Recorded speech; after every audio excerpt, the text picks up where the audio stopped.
Oh, no. Hey, True Believers England teen here. It's nighttime for an auction, an affordable auction, as I've been saying recently, because budget doesn't seem to pull people into. I don't know why, but affordable's been working okay. Budget hasn't.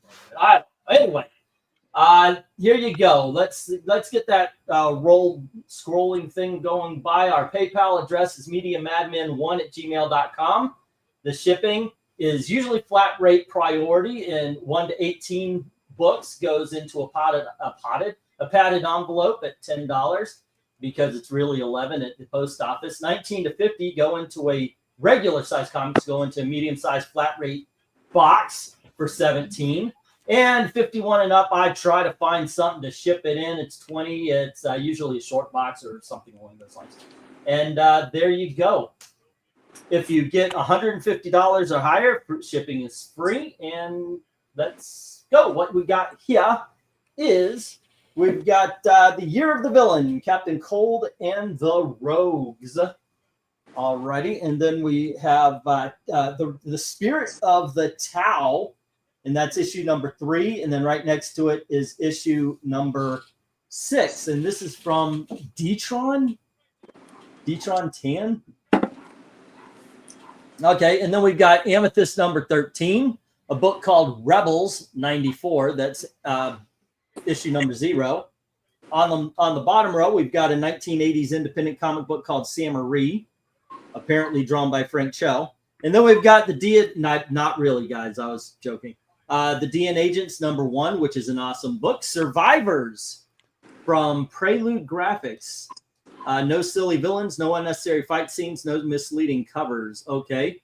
First issue, 32 pages of story and art by Stephen Warren. The Worlds of Wood, that's Wallywood to you and me. And then, of course, Now Comics, Speed Racer, issue number 1. All right, let me get the Go for Lot 1 here. And usually we have 20 through the night. So there we go. It should be an interesting time. All right.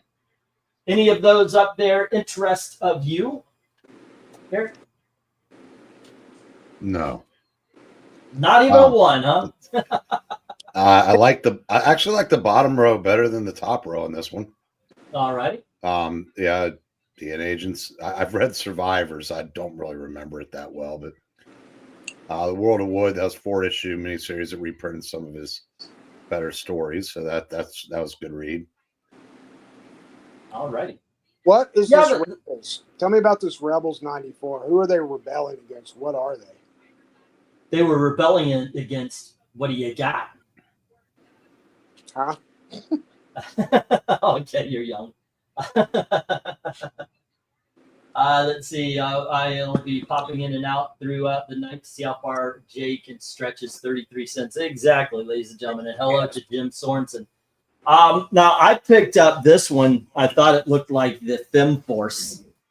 So I figured, okay, let's put that in here, see how it goes. But I've never read it. Now, I have read the DN Agents, and so have you. And this is one of those books that we constantly talk about. So it is a black and white. Okay, it looks, and there we go. Here's some pages from the Survivors.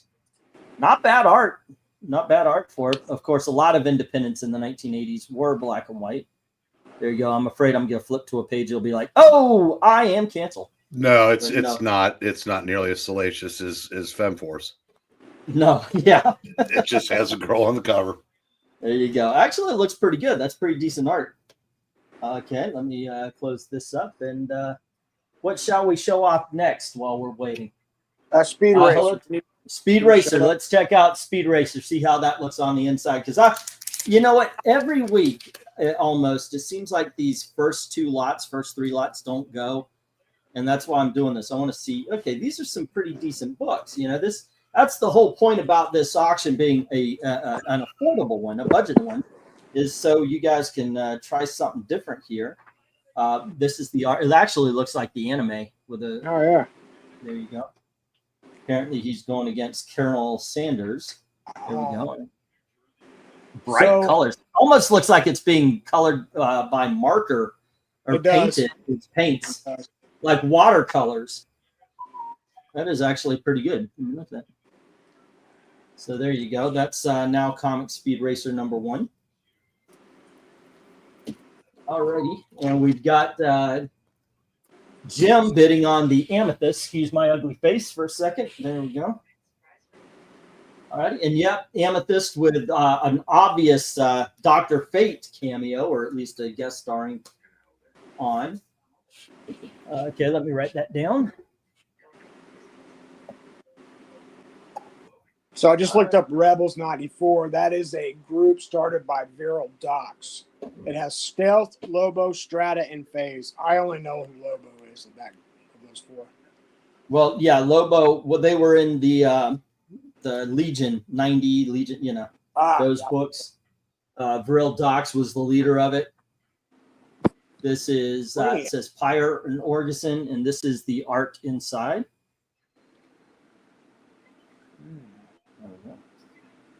Uh-oh. Uh-oh, what? You there? We all right? Jay, we lose you? You there? Jay just said uh-oh and went quiet. You okay, man? Yeah, I thought it was you that fell off. It was me. Ah, okay. There you go. That's what the inside of Rebels looks like. Holy, he started near on time anyway. There we go. That's kind of fun. What should once again, highly recommend D and Agents. Sam Marie was very popular for a time. I'm showing off the books here, taking a little time because, in all honesty, you know what? I want to sell these first books in the lot every time. The first books in the lot go right on into the reject box, which, by the way, I forgot to pull out. There we go. That's why I have 2 daughters. But here's the reject box. Okay, here we are. Awesome. Okay, and let's see. We got Sam Marie. And, oh, is that E-Man? It looks like Ultra Boy's thing there. Oh, look, Dead World. What the hell? What the hell is this book, Eric? That looks like a Dead World zombie right there. It looks like E-Man is guest starring in it. We even got Jabberjaws, man. This book has everything. Holy, actually, it does look pretty cool. There we go. So Sam Marie. I know I sold somebody the first few issues. We got a bid on E as well. Alrighty. It looks like somebody's not happy with Georgia Tech.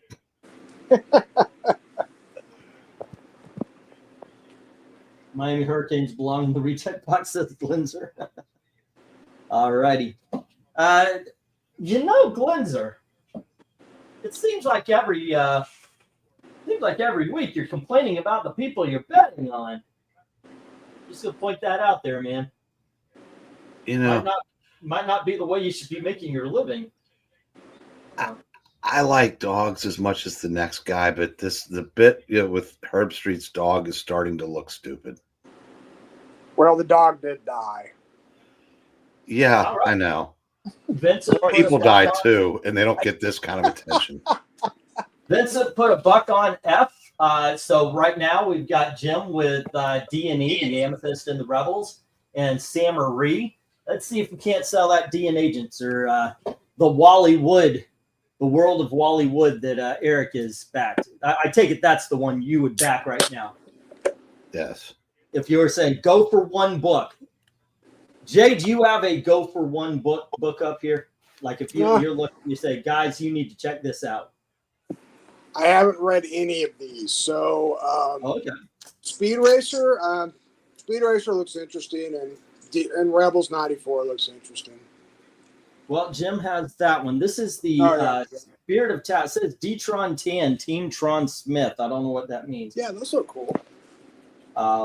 It's very imagey. And that guy's getting ripped apart right there. There you go. This is a very 90s book. By the look of it. Yeah, it is a Top Cow comic. Top There you go. And that's the Spirit of Tau issue number 3, I think this is. There you go. And by the way, going through the night, if you want me to do this with any book, hey, I want to check out the inside of it, go right on ahead and ask. I am A-okay with doing that. I think I've opened every book but D and Agents on the bottom row. All right. Yeah, Jackson, don't say that. And this is the Flash issue number 82. It's Year of the Villain cover. So if it is my guess, it's Josh Williams. I know a lot of people don't like the Year of the Villain because of its association with Brian Michael Bendis. This is the inside cover to 82. This is the acetate cover. And this is what the Flash looks like. Well, no, that's a MeTV ad. Let's get to actual comic book. There you go. This is actual comic book art in the book. And let's see.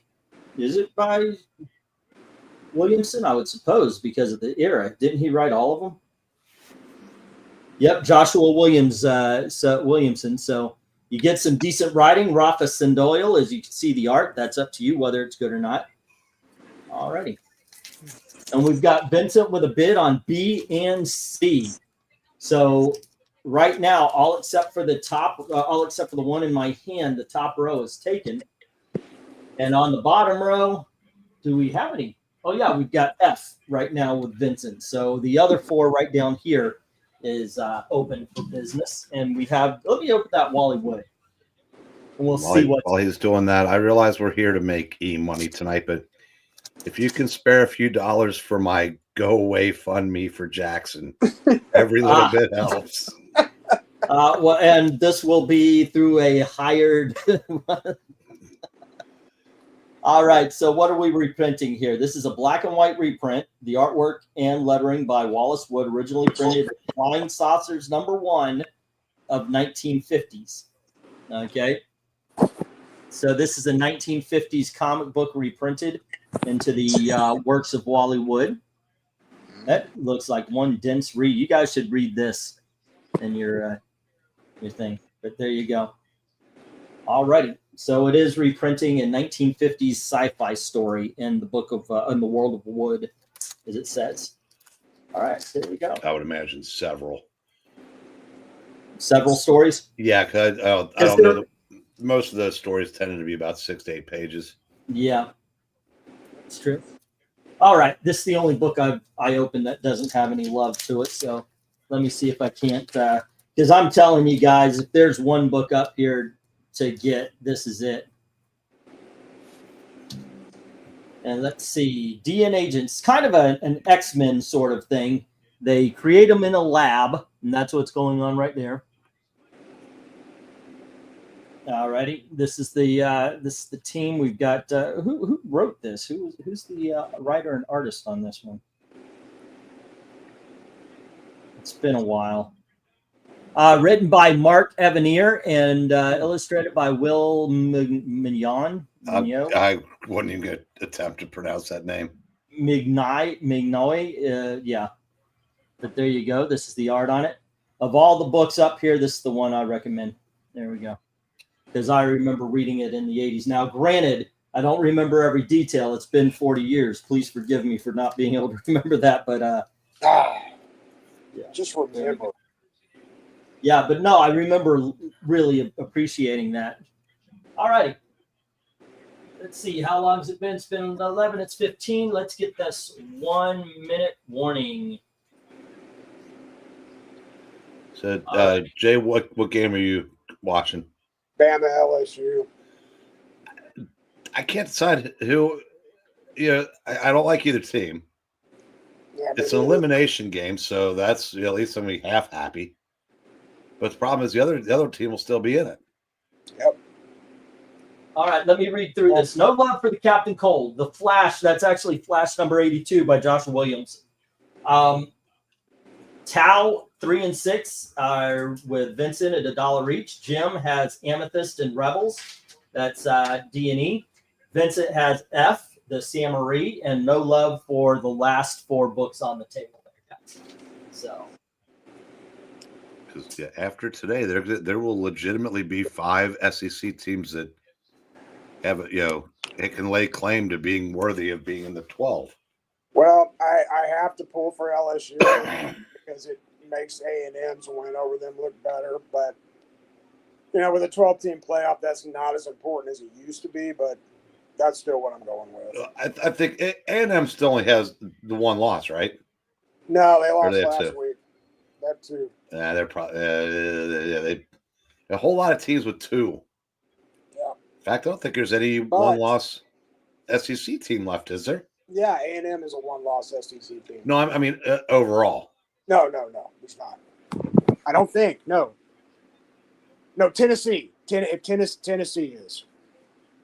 They are 7-1 right now. Okay, well, that's and that ain't gonna change today. No, it's not. It was 7-0 last I checked. I'm sure it's a blowout by 14 now, I think. Oh, 14. Wow. It sucks. It looked before this game started. It looked like it was going to be terrible weather, and everything cleared up. Jim. Let me talk to Jim for a second here. Jim, when writing down comics last week, I missed an entire lot. I just did not write down. There were 10 out of the 10 books. 4 went to you and 4 went to Austin. They were Wonder Woman comics. And I guess I need to know if you're still interested in them. I don't want to put them back into the auction without giving you guys first run. But they were 8 Wonder Woman books. And let's see. Yours were Wonder Woman 102. It was Wonder Woman 103, number 60, and issue number 13. And these were in the $3 the lot. So the Austin had 8, issue number 249, number 12, and 101. So if you are still interested in these, just give me a heads up and I'll put them down on your sheet here. But I didn't even have them on your sheet or anything. They just never made it there. Okay, I'll put them down for you, man. Sorry about that. But you didn't pay for them either because they weren't on the sheet. So, yeah, that's why I was bringing it up. Okie dokies. Wonder Woman. Oh, my gosh. That was such a... I was so lucky to get that freaking collection. Now, if only you guys would be so kind as to take some Hawkman off my hands, that would be awesome. I want Hawkman. I'm always up for some Hawkman. But I have to choose between Hawkman or Legion tonight. So I'm... Ugh. That is a tough choice. But Legion of Superheroes is one of my favorite comics of all time. So it's not an incredibly tough choice for me. Right. Yeah. All righty. Let's get the stop. Bad.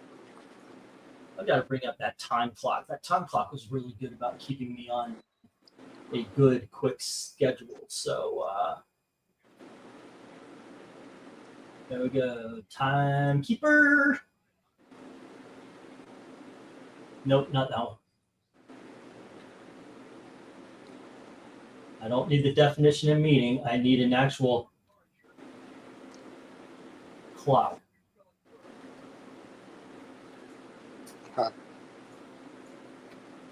They're trying to sell me clocks now, not cocks, clocks.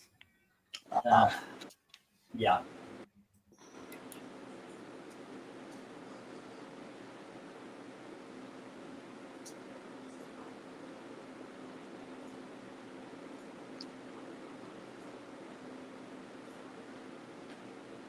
Oh, dear Lord, where's the one that I've been using?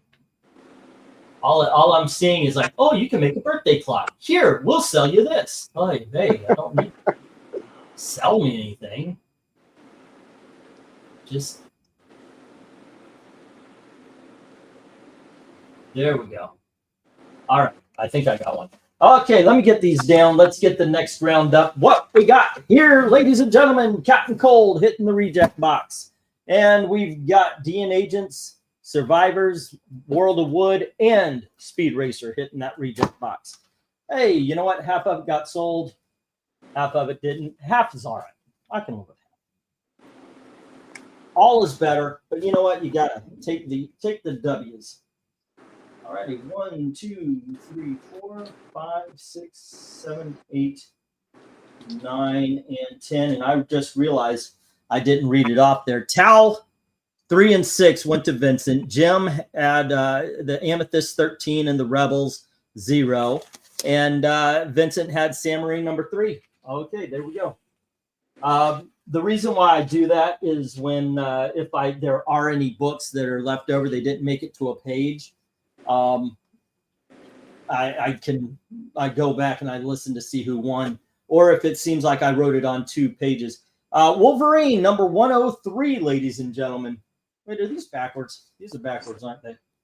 I've got these backwards. Some bitch. All right. 104. There we go. I wrote them on the page like that too. Damn it. Here's issue 106. So when I'm making the auction up, I try to get the cooler books on the bottom, or the ones I think so. Sometimes I mess up though. Here's Wolverine 119, which I just told you that I think these books are cooler than the ones that are on the bottom row. Here's 124. All righty. And next up, we have Young Avengers Presents Vision. And we have the Avengers Initiative, number 27. Here is Avengers Invader Sketchbook by Marvel and Dynamite. Remember when they were doing that?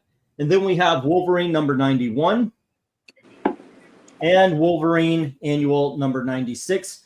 Bidding begins at $1 each as soon as I write down that go for 2. Okay. Right back. All righty. I'm glad you will, sir. Go for 2. You said take the W's. You sports ball people are ruining him.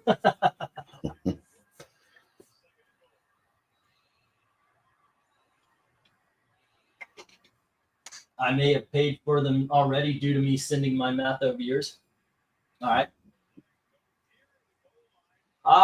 Let's see. $1 for Jay, says Glinzer.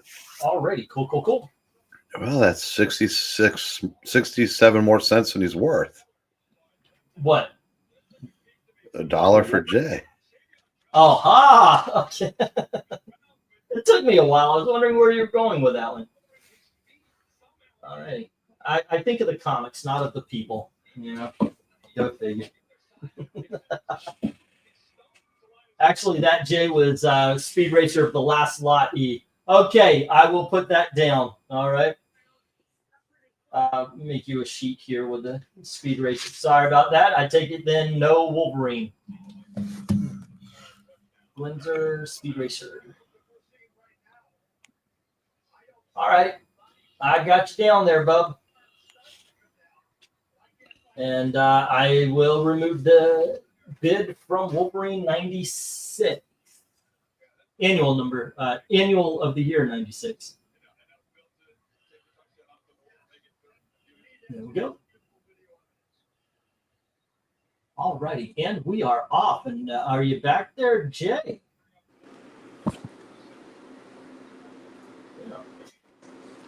So what are the games you are watching, sports ball people?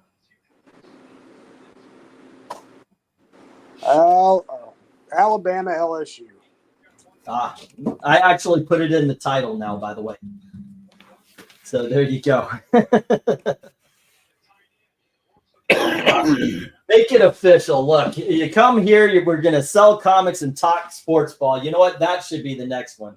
We're here to sell comics and talk sports ball. Why not? Yeah, So go ahead. Glinzer needs Notre Dame to kick their offense into gear. He's laying 24, and so far he's minus 20. Florida State at Notre Dame. Everyone, please cheer for Rudy's alma mater to win by 24. But I'm a Florida man. It's okay to admit to being a Florida man, but right now it's not to admit that you're a Florida State man. Just trust me. I've already Or a admitted Florida that Gators fan. Or a Florida Gators fan. I don't follow college football at all. That's well, there's none to follow in the two schools we just mentioned. All right. That it makes no sense. There's no reason why Florida should be. They've been an afterthought for damn near a decade. Yeah. Florida State was on top of the world as recent as a year ago, but boy, is it just all falling down the drain. Coaching, it's been bad choices in coaches. At least in Florida's case, definitely in Florida's case.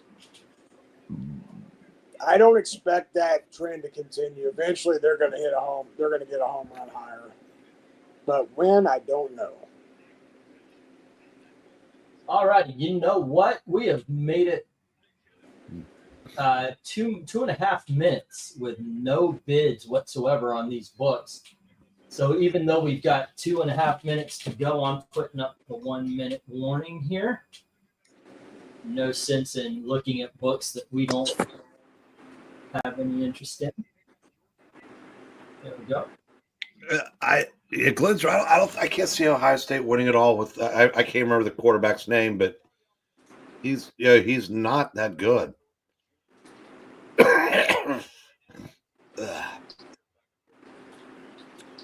Well, Alabama is making Zach's life miserable right now. Yep.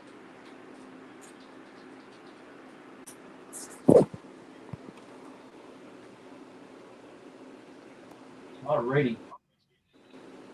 No love for Avengers or Wolverine right now. Wouldn't surprise me they still have to get past the mighty Indiana. Yep. Which I do not consider myself. So, when they did the odds today, Jay, South Carolina was like -6.5 at Vanderbilt, and my brother looks at it and goes, "What the hell?" And South Carolina went in there and destroyed them. Yeah. South Carolina is actually a very, very good team. The 2 of their 3 losses came down to pretty much the final minute of the game. They are one of those sneaky, badass teams. They whipped the Aggies last week. I mean, like a redheaded stepchild. That's probably why they were given points in Vanderbilt. I guess the Vanderbilt's kind of like come back to reality. Yeah. Vanderbilt's still solid, but I mean, you got to remember with Vanderbilt, they just never have great depth. I think they have well-coached depth this year because they're well-coached overall, but talent-wise, they just don't have the depth. They never do. All right, no love for these books. Everyone reject. Let's take this down. Well, they do have. They are going bowling for the first time in a long time. Oh yeah, absolutely, and deservedly so. Okay, now the weather's coming back. You're watching Tennessee. No, LSU. It's starting to rain in Baton Rouge again. Yeah, I see the water on the camera. And All righty, kids. Last of the dollar books here. Well, until the end of the auction. But we have Justice Machine number 8. Whoa. That is a freaking colorful as hell cover there. Here we have Justice Machine number 9. And then we have Justice Machine number 10. Here is Justice Machine number 11. Are you getting it so far, kids? Yeah. 8, 9, 10, 11. And guess what? Here's issue number 12. And number 13. Number 14. Here's number 15. Oh, I'm sorry. Okay, so it goes 8 to 14. This bumps to 19. And then we have number 20 and number 22. So at the very least, you've got a seven issue run. There you go. Bidding begins at $1 each as soon as I hit that go for lot 3.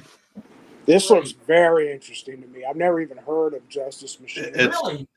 It's about a team of superheroes from a planet called Geowell, short for George Orwell, where the government controls everything, including them, and they come to the other Earth, another Earth, and they're like see what it's like on a free world.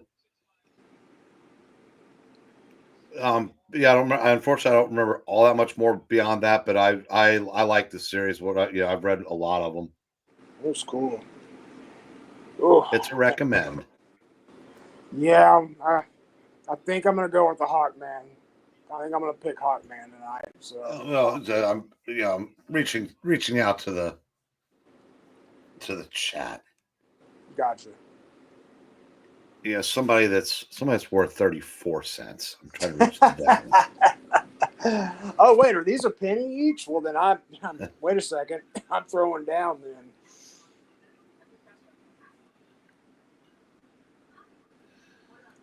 Yes, Jackson. If you know, you know.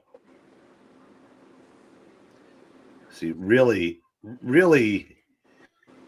A home run coaching hire, Jackson. It is a term. Hitting a home run is just a general term sometimes. Oh, Jackson. I said, if you could, for just 47 cents a day, we can make Jackson go away. And Sally Struthers will come pick him up personally. And then eat him. Well, I don't want him to get cannibalized. I mean, he is my friend. I guess you mean Anne Fred. He should have. Yeah, I guess I should have left out the part about her eating him then.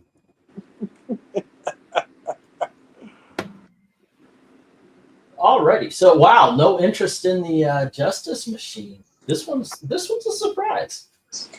Very interested. I just don't have the money to take a chance. I thought of all of them, this one would have gone. Well, you do these for 1 cent each. 1 cent. That would be a no. I said, make the offer legitimate, and then maybe we'll talk. All right, 2 cents. 2 cents each. 2 cents. Double it. I could go the old sale thing that I had going on for a little bit, and if you clear the lot, it's $7.50 instead of $10. I'll go 25% off if you clear the lot. $7.50, huh? Yeah, Yep. Jim, I don't think this one is based on Champions. That's a different company. All right, give me the lot. $7.50. I'll take it. Okay. Do I need to type it into the chat or? No, I'll actually I'm gonna take it as a what do you call it, a claim, and not a regular auction. So okay, I'll just mark you down for it. Jay, have you ever read any Elementals? No, I haven't. Are you familiar with them? I've heard of them. Yes. Well, there's a 4-issue miniseries, Justice Machine meets the Elementals. If you run across that, yeah, that would be that's also a recommend. Cool. And we might see a Justice Machine cover when we do the innovation because they did a little time at that company also. Awesome. Okay, let me get these down and get the next round up. Alrighty, and there we go. Jay is going to have a visit to that clinic. What? All right, let me put it up the top. Alrighty. There we go. Cool. 1, 2, 3, 4. Maybe I should attach that to the dollar lots. I know I don't want to attach that to the Legion and such like that tonight. Not on the first round or anything, but maybe I should attach that to the dollar lots. That sale thing. All right. Or books that have been around for a little bit. It just kind of makes sense, right?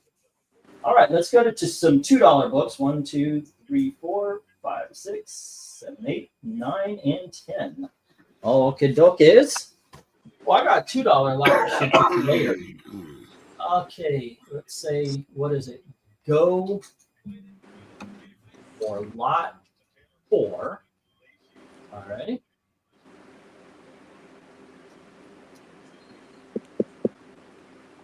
Okay, and here we go, kids. Let's start off with Legion of Superheroes, issue 301. And we have Legion of Superheroes 302, 303. We have issue number 304. We have Legion of Superheroes 305. Here's issue number 306. Now, 307 to 310 make up one story. I needed some $5 books, so I collected them up and to sell them as one story. Here's 311. So you will have 307 through 310 coming up. There's 311. Here's 313. Here's 314. And issue number 316. Bidding begins at $2 each. Let me get the oh no, I got the go for this lot already. So there we go.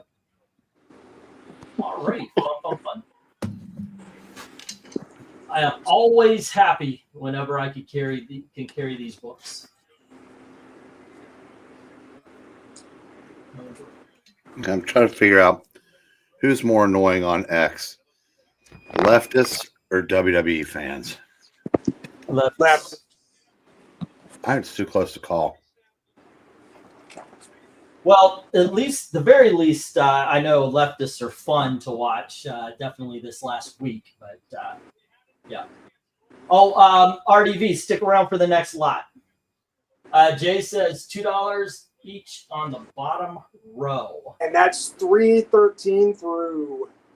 No, that's 306, 311, 313, 14, or 13. I want to say 14 and 16. Yeah. I'll have it just a second as I'm pulling the page here. Yep. 313, 14, 16. It's 306 as well. So, all right.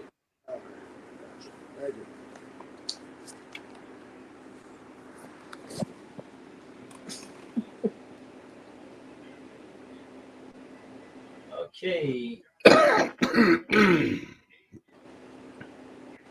So you see where Dak decided to take the rest of the year off? Sure did. Well, I don't think he's faking that, man. I'm not the biggest Dak guy in the world, but that's not him. To fake an injury like that. No, I know. I'm just being God. Austin, we're still trying to get our feet planted before we could save to move. At the very least, we're on level ground right now, but we're still trying to get the feet planted before we can launch a move. But we truly want to be out of here. I think we got here, in March? So we would love to. It's just right now we're just happy to be on solid ground. Now we just need to catch up. That being said, Austin, last week you didn't pay for these. That's not a dig on you. It's a dig on me because I did not include them. I was telling Jim about these.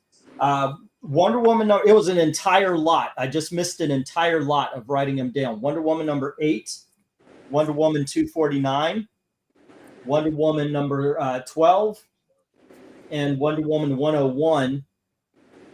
Are you still interested in these?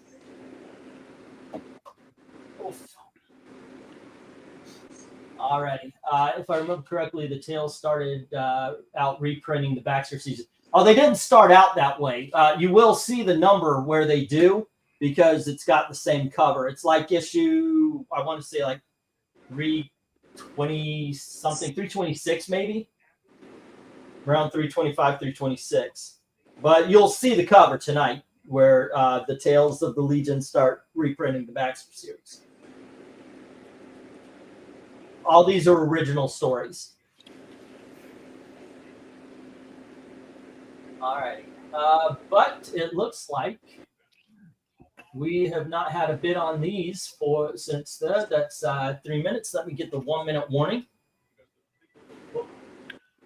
So a guy that trained me to work for my brother, I've worked in record stores like over 30 years ago. I've been friends with for that long.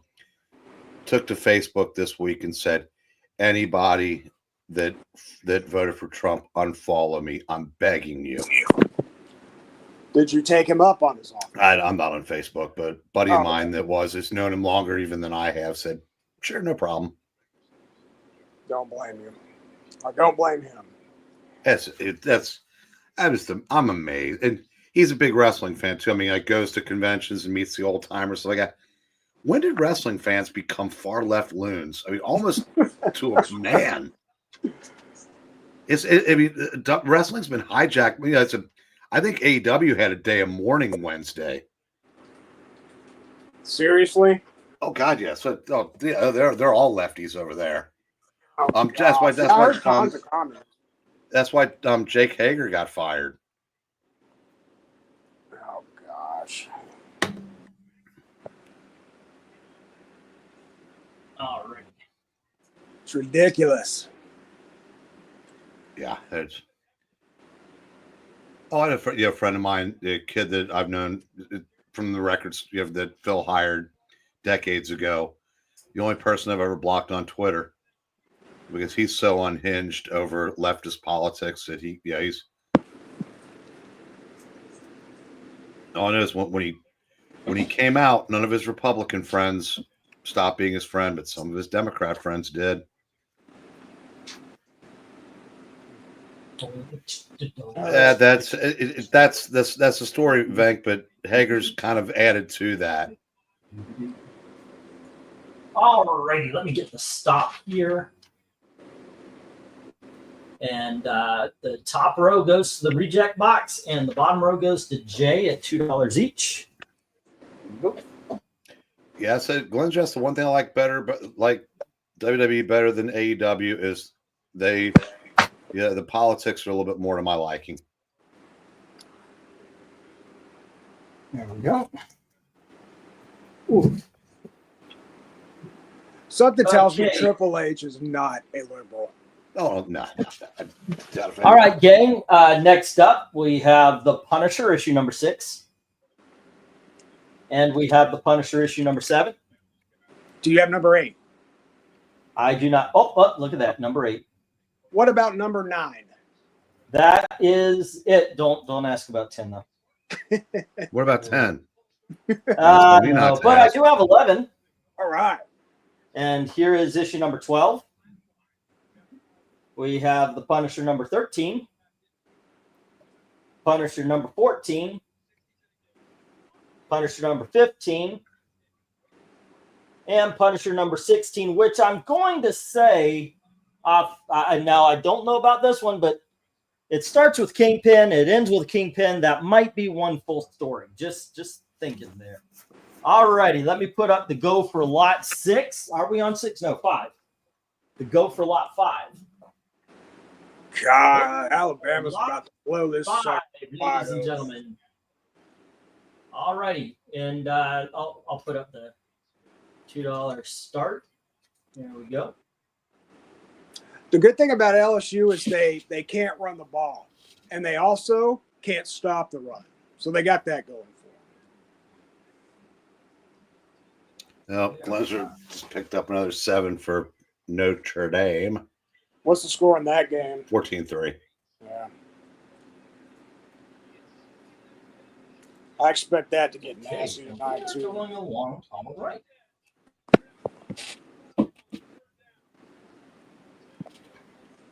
Alrighty, I kind of figured that's what I was saying. Stick around there. Who's getting what, Yul?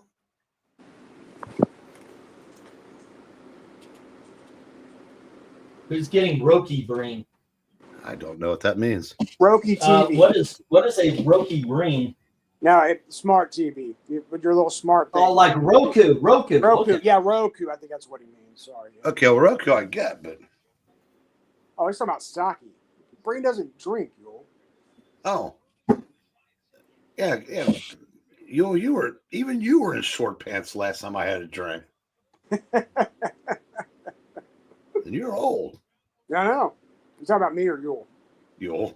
Okay. Everybody's. Well, I was a Yeah. teenager. That should make you feel a little better.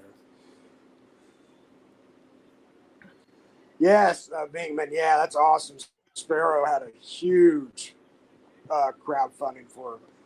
Could have done without Venkman and Aaron disparaging me. What did Oh I yeah, say? yeah. Oh, L.A. is the favorite, Yule. Because why not?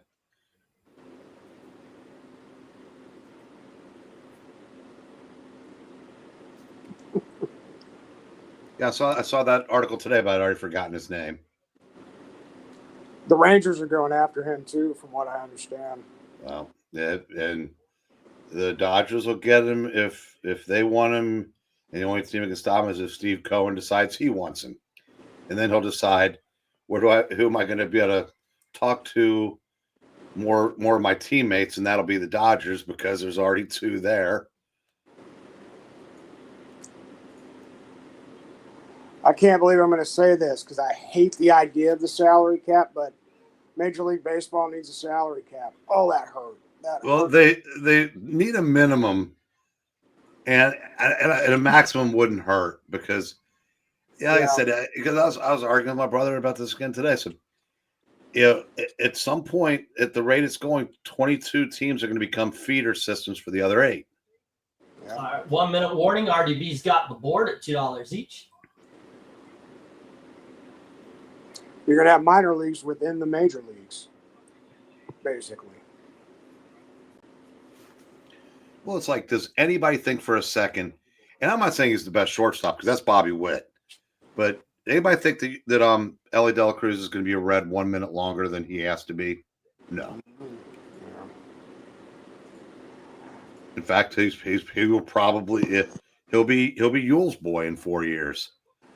Bobby Witt's daddy was a pretty damn good pitcher. Not great. Probably had potential to be great, but just never fulfilled on it. But, man, he was fun to watch when he was young. When he was good. He would have a lot of off nights. You remember Bobby Witt Sr.? Yeah, but not what kind of pitcher he was, but Well, he was before Nolan got here. He and Mitch Williams, they were the two big guns the Rangers had under Bobby Valentine in the late 80s. Oh, I'm pretty sure they'd make room for him, Mule, whether he gets any smarter on the bases or not. And you got to figure he will. He's only in his second year. And Kenny Rogers. God, why didn't the Rangers do anything with that pitching stuff? Anyway. But I like that Witt signed a giant, basically a career spanning deal. But what happens 7 years from now when he's tired of losing 90 games and he waives his no trade clause? All righty, I'm going to put up the stop. We'll get this round down, get the next round up. Board goes to RDV at $2 a pop. All righty. There we go. 1, 2, 3, 4. Some good buys right here, man. It's pretty cool. All right. And next up, another one of my favorite titles of all time. We have New Teen Titans issue number 11. New Teen Titans issue number 12. These two issues make up one story, by the way. Then we have the Doom Patrol appearing in issue number 13. We're going to take a bit of a jump to issue number 27. I do believe that's the first cameo of Terra as well, but the first full appearance is issue number 28. And we have issue number 34, key issue in the story of the Judas Contract. Then we have issue number 36. Here is issue number 37, where they team up with the Outsiders. And we have issue number 38, one of the greatest comic books ever written and drawn, is the Who is Donna Troy issue. And we have issue number 40. All righty, bidding begins at $2 each. As soon as I put down that go for lot number 6. Okay, we are a quarter of the way through. All right, go for lot 6. I think we talked about this, but did you guys see which generation turned out big time for the election? Was it us? Was it Gen X? It was us. Yes, we did it. We did it, guys. We finally got off our lazy asses and did something. Well, congratulations Congratulations, youth of America. Yes. Now let's talk about these books that were formative for Mr. Carter. For a picture of Andrew Jackson, you can have this board if you don't get outbid. And it is in freaking incredible. It is go on ahead. You talk, sir. No, I was pretty much done. I mean, that's what more can be said. Yeah, I like the cover of the second one in the bottom row. That's kind of like what watching the game's like right now. Right. Okay. Okay. I got a question for you. We got a bid on D, which is I claim that's the first cameo. All right, but let me ask you something. If you're individually buying these Teen Titans, like you're not taking the whole board, if you're individually buying these, which book would you recommend for people? Or books? Make it like maybe two. One or two. Number 13. Like the Doom Patrol. Yeah. Excellent. Excellent. And honestly, anything that's part of the Judas Contract. I know it's cliche, but it's awfully. A lot of people don't know this. The Judas Contract officially starts at 28. The one with Tara on the front of it there. So yeah, I and that's one of the things I don't like about all of the trade paperbacks and everything. At the very least, include every scene Tara is in the original issues, but you got to include all of it, in my opinion, not just those 4, because they only have the 4 issues in the trade paperbacks. How can you cut issue number 34? It can't be cut. These are 2 apiece, you said? Yeah, I would say go for Who is Donna Troy. It's a brilliant and lovely story. And the Doom Patrol. I also like the first appearance of Tara. I'll take number I, or letter I. Well, you would, except for one problem. Oh, somebody already bid on it? Austin says, screw it. I bet on the whole lot. Oh, yeah, go except for it, Donna Troy, I already have that one. Oh, wait, no, that's the issue you just bid on. Oh, perfect. All right, so there you go. All right, here we go. All righty, so there you are. Me and Austin planned that. It was totally planned. Oh, of course, yeah. All righty, I will write that down. Nerds. And what number is that, Teen Titans? The Donna Troy. What number is Donna Troy issue? That is issue number 38, sir. Thank you. Yeah. And it is absolutely worth the time and money. This is what you're doing here, Jay. This is why I like doing an affordable auction. Is because you're trying shit new. You picked up a whole lot of Justice Machine. That's kind of cool, Let me check that out. Let me give it a try. It might be cool and worth it. Captain Frugal, you know him, right? Oh, yeah. Captain Frugal did a video about the difference between wages versus comic book costs now and in the past. And it was figured that now it's 25 to 30% of a person's check, one comic book. And back in the day, it was around 7 to 10% of a person's check. Because they were 35, but not the check, but their hourly wage. Because back in the day, it was like $3.67, but a comic book would cost 25 cents.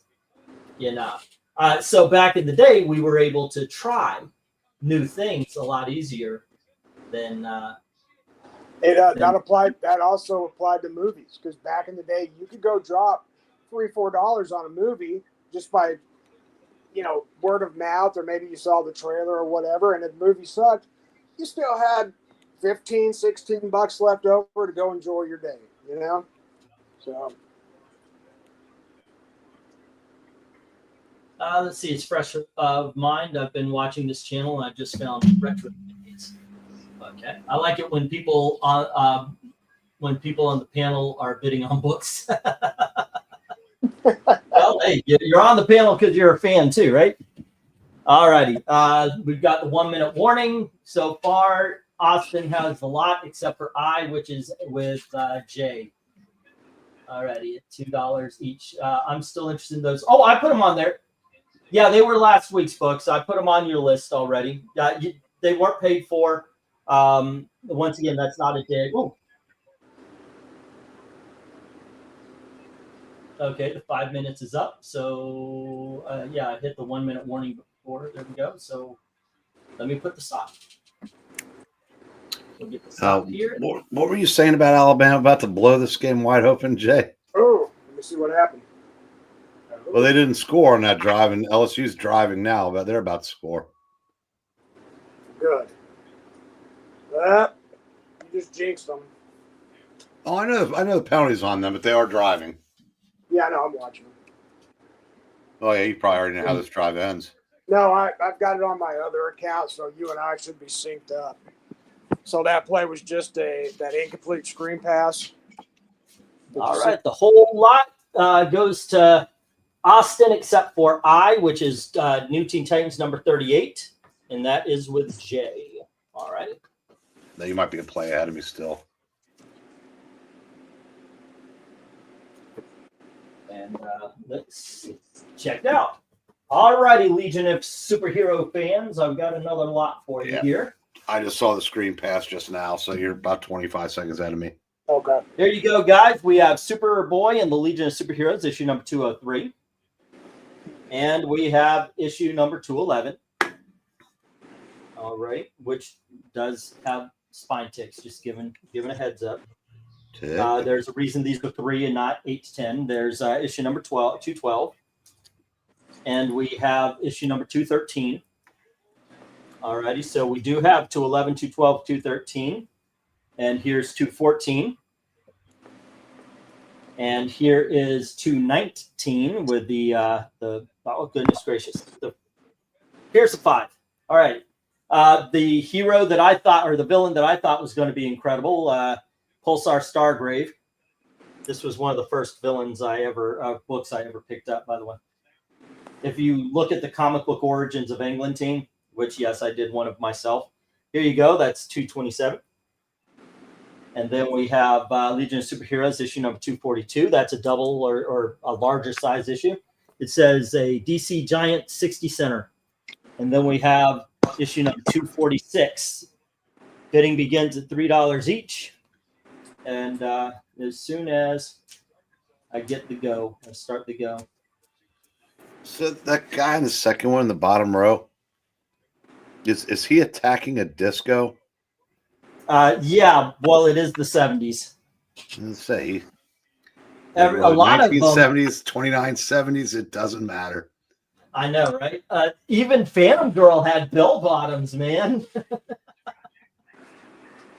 Alrighty, here, let me hit the go, and away we are. All right. Shadow Lass, says Erica Boyd. Yeah, the 70s were soft core. Is the only person here that was old enough to give a shit about 70s fashion. It was awful. It was awful. Awful. Yeah, I could see that. All right. Yeah, neither guys or girls had any favors done. That's funny. Well, for a curious young England team, by gosh, it worked. Oh, it's I said, hemlines were below the knee, shoes were clunky for both guys and girls, corduroys, Nehru, velour shirt. It was dreadful. Silk shirt. It was terrible.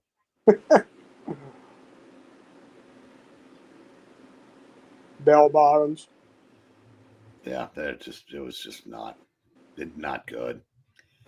And then fucking John Travolta makes, what was it, a cowboy movie in 1978 or whatever, and all those idiots went out and put on cowboy hats. Urban Cowboy, that was like 1981. Yeah. What cowboy movie? What cowboy movie? No, there had to Urban be something Cowboy. before that then that inspired us, because Urban. I remember wearing a freaking cowboy hat to a football game. I graduated in '80. Urban Cowboy. Well, Dallas Cowboys were big. Urban Cowboy was 1980. I know that. What else came before that? No, it might have been my senior year then. Smokey the Electric. No, that was 79. Smokey, no, that could be right. The Smokey and the Bandit was 1978, and that was that did inspire, I'm sure, some. But you also had the Electric Cowboy. I don't know where that was. Yeah. That was Robert Redford. Oh, did I put it in the go? Didn't I? Okay, cool. Well, I guess cowboy wear was a Rhinestone Cowboy. What about was that it? I don't know, but all I know is it was it was in style. Yeah. Maybe Urban Cowboy killed the movement. Who knows? But I can remember it just Well, the Dallas Cowboys were huge at the time. Yeah, but it wasn't that. I do remember that. Oh, okay. But it really wasn't. You had to have a pair of cowboy boots. I mean, that was, if you're a guy, that was the must have. That was the thing, huh? Yes. But I was too young when that was going on, but I can tell you here that was just a day that ended in Y. So, well, yeah, given where you are. I mean, I live in northern Kentucky. That's still not exactly. You don't exactly have to worry about cattle stampedes.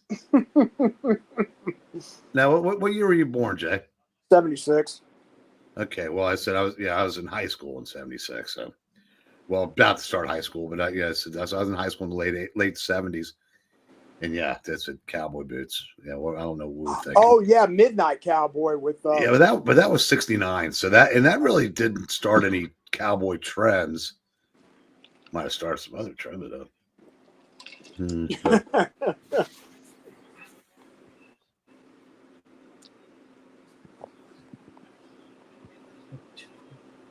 All right. So Jim put a bid on a lot of these. He's got issue number at the starting price. He's got number 211, 213, 214, 227, and 242. All righty, kids. Who's taking the rest?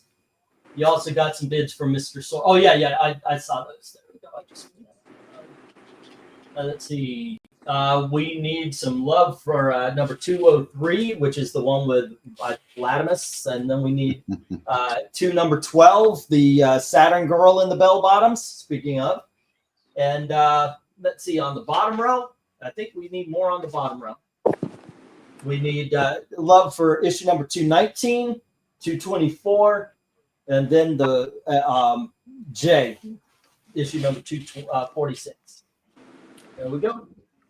So G and H are still open? G and H are still open. Now we've got 3 on C, the Bell Bottom Saturn Girl. Somebody got a bid on Bell Bottom Brainiac. What? Oh, yeah, there you go. Pulsar Stargrave, Bell Bottom Brainiac. There we go. Ready. Glenn, is it still 14-10?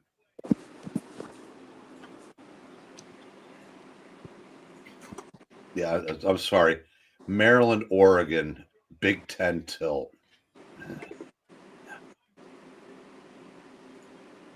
Already. Let's see. Why don't I put down a 1-minute warning here? Warning. All right, and see if anything else gets any love. Let me go through these one more time. We have no love for 203, 211, and 212 are with Jim, and then Austin. Number 213 and 214, which is D&E, are with Jim at $3. B, C, D, and E have bids. Jim has B 211 at 3. C is with Austin at 3. D is at with Jim, and so is E at $3 each. No love for F or G. H is with Jim as well as I, both at $3 each, and J is no love. All right, there we go. Alrighty. Let's get the clock going for this 1 minute one.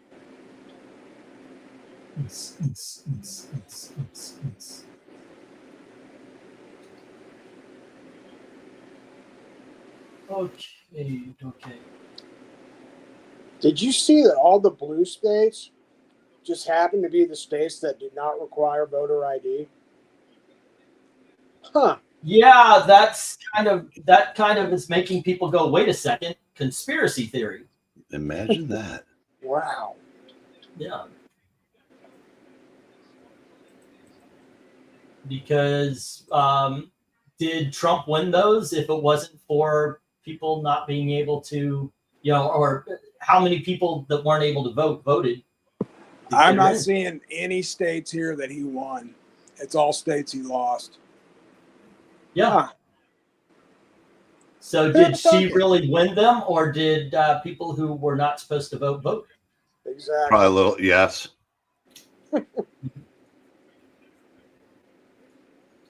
Exactly. You didn't get it.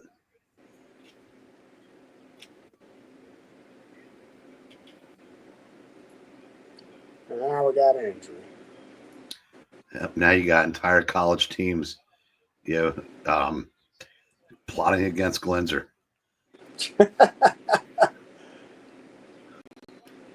So someone paid him off to tank for him. All right, and let's get the stop. Huh, this is horrible. George Clooney has taken a step back from politics after being made a scapegoat for Kamala Harris's loss. God. Oh, unfair. Unfair. Well, I tell you, you know what? I'm never gonna like the man, but if Joe Biden called a press conference just to say, "Fuck you, Nancy Pelosi," that would maybe be the second greatest moment in my political. Well, Jill pretty much did when she went to the vote. Okay. Wearing red. Let me get through this, guys. 211 B is with Jim. 212, which was C, is with Austin. 213 and 214 D and E is with Jim. All of these are at starting price of $3. And then we have Jim with 242 and 227. There we go. Alrighty. She went after him again.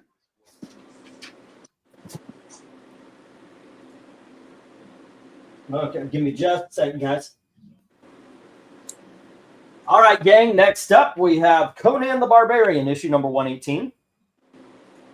And here we have issue number 120. We have Conan the Barbarian 126. And we have 127. And we have number 183. I couldn't figure that out in my head. Then we have Free Comic Book Day Tit. I don't know the title of this. It just has a dragon on it. So then we have Tick's Happy Birthday. There you go. And that's, and next up we have the Justice League of America number 34 with the Adam Hughes cover with Fire displaying her talents. Next up we have Dennis the Menace number 70. And finally Detective Comics number 587. All right, bidding begins $3 each. As soon as I put up that lot number 7, I believe. I remember that. Fire called a press conference to say she was taking your talents to cooey. Ah, this is 7, I believe. No, 8. This is lot number 8. All I know is I actually have them numbered. If there are pictures of you as an adult at Kennedy's inauguration, you've probably been in politics too long. Oh, Nancy Pelosi? Yeah, she actually kind of looked like Audrey Hepburn. That was just fair because they were approximately the same age. Yeah. And now Audrey Hepburn is approximately dead, and Nancy Pelosi, unfortunately, isn't. I never wish death upon anybody. I've never wished death on any human being, and I feel I still haven't. All right. No, but there's a couple people that if the next time I see their name, the next three words are "is survived by," I'm not going to shed any tears. Yeah, I know, right?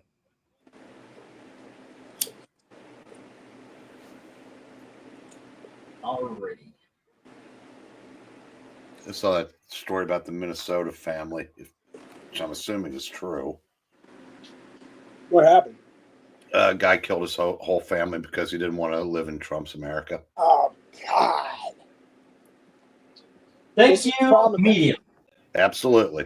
And the Minnesota government. They're the ones who are backing up all that stuff. God. I mean, it's seriously, if you tell somebody, there were women who truly believe that they're going to be enslaved. How do you possibly see a road where women are enslaved? If you couldn't make some people believe that, there would never be any such thing as a cult.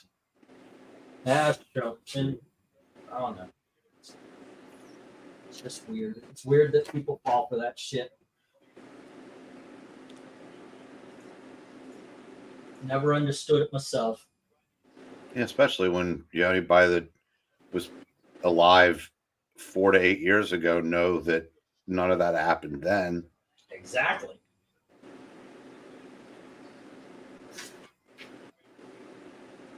I want to see these people after Trump's run, whether or not he accomplishes everything he said or not.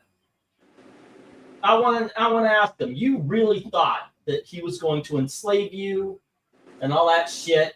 How could you be so stupid? Okay, now they're beating the hell out of him.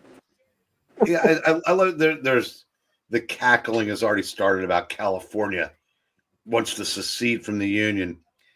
You know who would fight that harder than anybody on planet Earth?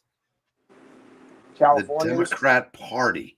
Oh yeah, yeah. You take California off the board and they ain't winning shit again in this lifetime. You're That's right. true. The Republicans would be more than happy to accommodate that. Okay, let's see. We got Glenzer with $3 on the Dennis the Menace. All right. Yeah, they have $3 when Smokey sings. Did that detective make one of the rankings? Yeah, the Rain one. It was in the Rain one. Yes. Let's see. Callie just reelected that mummy to the Senate? It's ridiculous. She must be. What do they call it when they rig a senator's district? Gerrymandering. Gerrymandering. Yeah, she must be gerrymandered into her own home. Like all of her family votes for her, so she still keeps going. Oh, it says, I agree with President Trump wanted to push for a new amendment regarding term limits in Congress. I don't see a... Look, if they do that, we're going to lose a lot of bad people. We will lose people like Cruz and such like that as well. So we will be losing some good people. 3 on J from Jim Sorensen. Okay. Yeah, it's term limits on the House, not the Senate. Okay. It's also weird that some Trump votes believe, come on, people, there are millions of nuts on both sides, media and social media feeds on that. They do. That's why I've said so many times, if you hear something happen, find the original and watch that. We're already in that situation. We have 4 years of Trump already and everyone's fine. Exactly. You know what? I jokingly say that Joe Camel cured me of hype. Because when I was a teenager, supposedly Joe Camel was supposed to be the one that was convincing me to smoke. And I thought, why the fuck would a cartoon camel convince anybody to smoke? But go figure, it was a successful thing. The one that got me to quit smoking the first time were those Johnny Smoke PSAs. Yeah. I mean, I was 7 at the time. That's what got you to start smoking. Had the reverse. Alrighty. We need some tick love over here. Or in Justice League America's case, we need some tick love coming over here. Come on, guys. Actually, it's a pretty decent cover, too. I mean, a pretty decent comic as well. you might be getting some bids later. Looks like Glinzer's Notre Dame bet's going to come through. Woo! All righty. God, Florida State. Whew. That's got to be. So, I mean, at least Florida fans have kind of gotten used to sucking. But you think about where Florida State was 1 year ago. All right. And where they are now. Okay. Yeah. On that 1 minute. Tick, Austin. Tick love. Tick. TICK. It's like that commercial with the old ladies. Tick picks. It's a very it's a very good comic. I spent hours calming down Trump supporters that the world wasn't going to end before the election of him, and now I'm doing the same for the left after the election. Well, good on you, Vincent. I told my daughter the same thing. Look, we survived Biden, you'll survive Trump. We all will. We would have been in trouble. I do believe we would have been in serious trouble with Kamala and taking the White House. I think we would have seen some wars. But I don't have to worry about that. I'm worried about other people's kids. I don't have to worry about a war unless people are taking a walk up the road I live on. Nobody's going to say we need 54-year-old guys who are overweight, out of shape, and have bad knees and backs. My biggest concern was, I like the idea of being as energy independent as possible. Because I had gas and electric bills that were over half of my mortgage. That shouldn't happen. And I said if energy prices are normal, God, it's so many people's lives are so much more manageable. All right. I'm not just talking about at the pump. I'm going to get stopped. Let's get things down. We'll get the next round up. All righty. And let's see. Not a lot of love for these books, but then again, I got to admit, I didn't think there would be, maybe for the bottom row, but we have Glinzer with Dennis the Menace, and we had Jim with a detective, and I believe everything else hits the deck. All righty. There we go. Are they marked already? Yes, they are. Okay. Zoinks. And let's get these into the box that isn't. Hey, Professor Pixel, what's the word? Bird, bird, bird. Bird is the word. Bird, bird, bird, bird is the word. Willow, bird, bird, bird. Bird is the word. Willow, bird, bird. Bird, word, willow, bird, bird, bird. Okay, yeah. Oh, give me just a second for you. Oh. Next up, we have Superboy and the Legion of Superheroes. Here's issue number 249. And then we have Legion of Superheroes 272, where Block joins the Legion. I love it. Also, the premiere of the new Dial H for Hero, which is awesome, by the way. Dun. And we have Legion of Superheroes 275 with the Space Pirates. That is a really cool story, by the way. I love that story. Here is issue number 277. Reflecto appears. All righty. But who is Reflecto? He seems familiar. Here's issue number 278. And then we have issue number 279. Sorry to spoil the identity of Reflecto, but here's 280. And we have issue number 281. Here's 282. And we're going to take a little bit of a jump here. I don't know why. Oh, yeah, I do know why. Here's $2.99. All right. Bidding begins at $3 each. So let me put the go for lot number 9. We're almost halfway through already. It's Zach's favorite number. They should have stuck with the Superman-esque font for their logo, the second logo here on most of the books. I don't know why they went to that third one. It's okay, but that one right there that's in the angle, that's just an awesome logo. A little more dynamic. Yeah. Yeah. All righty. So, Eric, where do you go on this slide? Oh, by the way, before we go to that, Professor, what's up? You were going to say? I finished my shift at Publix, came home, cooked up some barbecue and smoked sausage, and I'm just sitting down with the beer. I thought I might hop on, see how it's going. You're drinking beer? Well, it's a hard cider. Oh, okay. But aren't you only like 14? No, we go through this every time. What kind of hard cider? It's Angry Orchard. Oh, yeah. I've had them before. Back when I Yeah. still. My guess is you're going to be carded until you die. That's fair. Yeah. You're going to look that young for a long Yeah, lucky him. I know, right? So how goes the selling today? It's all right. It is, you know, selling some Legion. Those are the things that are going the most. Everything is, I think, you know, it's all right. We're not selling everything, but at least we're doing okay. We're going to have a pretty good auction on Wednesday. So show up for that. The books I ordered for this week are not going to come in until Tuesday. So the short auction is going to be filled with some good stuff there, guys. And I'm going to try to make it a short auction so we could do our cover rankings. I don't want to lose the cover rankings. Sure. But if it's a desperate situation and my wife's going, hey, we need a lot of money, then I have to.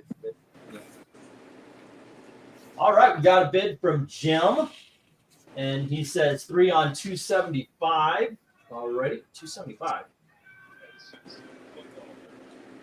Oh, that is C. What the hell? I've got it. Okay. That was dumb. I have it written down as 273, 275. All right. Excellent issue. Excellent issue. And we have 277, which is D from Jim. All right. Next up, we have 281 and 282, and that is H and I. All righty, kids. Who else wants some great comics starring the Legion of Superheroes? We have 6 of these without any love. Is that Monster Hunters going to be put up tonight? Wait, Monster Hunters? Monster Hunters. Did I have a Monster Hunters? Where did you see Monster Hunters? I'm literally just confused right now. What is that like a cartoon comic? Well, I'm pretty sure Monster Hunter. Video game. Yeah, video game series from Capcom. Okay, Very I popular. showed it off at an unboxing, I guess. I will go and try to find it. And it won't be up tonight because obviously I actually have no clue of what you're talking about. So I must have showed it and forgot it. But I'll look for it for the next one. Yeah. Dragon Quest 3 2D HD comes out this week. Ow! I know, I'm the only one excited about it. Monster Hunters. That's that didn't come in yet. I know what you're talking about now. Yeah, that was one of the ones that either are going to be on Tuesday or are in the waiting for me to pay for them tonight. The plan is, of course, after every auction, I pay for next week's books that I've already won in bids and such.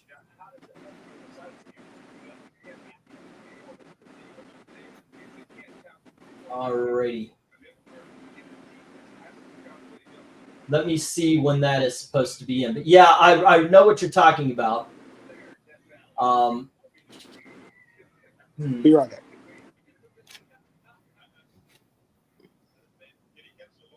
Okay, let me check out. I'm trying to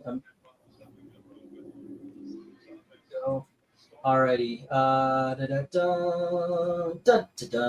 Let's see. Is that this coming is on Tuesday, or will it be something I'm paying for tonight if the auction does well? Monster Hunter. Oh, that should be on. It's on Tuesday. It's going to be here on Tuesday. All right.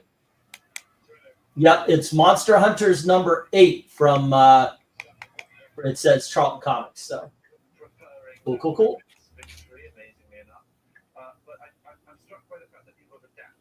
Alrighty.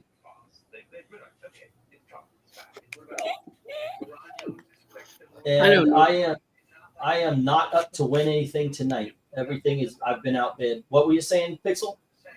I know nobody here uses Chinese spyware, but I love there's a trend on like conservative TikTok where where it's somebody like posting a video. You're so right about Trump, guys. And they are doing something mundane. Trump appeared, and like this one says, I was literally on my way to work, got pulled over by Trump, and he walked up and took away my rights. Alrighty. Let's see. 4 times the charm. I love comics. I checked my PayPal from us. I paid $31.10. That's 41. Didn't no, it didn't cover it. As a matter of fact, it was like 46. You'll see. I think I sent the paper along with your books, but yeah, there were a few books there. There was 46. I think was the total, and then but that's only because I didn't put them on the sheet. But I added the dollar books to your sheet. But the Wonder Woman's, it's a little bit more expensive and such. So, alrighty. But you'll see extra. You'll see extra past that 41. So, yeah. Alrighty. It's just my mistake. My mistake. What, you know, so. Alrighty. Let's get the stop. Okay, and we'll move on. Get this round down. Get the next round up. All right. Not as many sold this time as I would prefer, but let's see. We have C and D going to Jim. That is 275 to 277. And on the bottom row, that was 281 and 282 going to Jim. All righty. The others, unfortunately, hit the reject pile. All right, man. I need Dom. Come on in, man. Let's pick up these the strays. Actually, there's some pretty good books today. It would not be a bad purchase at all. Jim's probably the biggest Legionnaire fan outside of me on this table. I'm pretty sure he'll say, yeah, pick up those rejects. You ain't gonna do a bad thing there.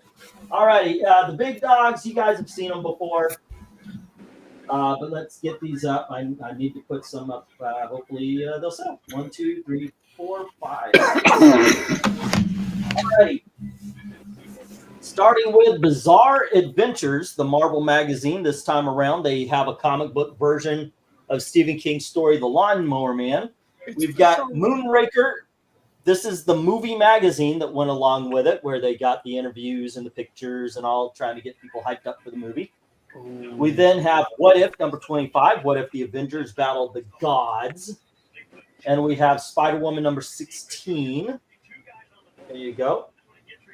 And we have The Demon. This is issue number 6. And we have The Demon, number 11. That's a great cover on the Demon right there in the middle. I think so. I give it a 9. And then we have Purgatory, red foil variant.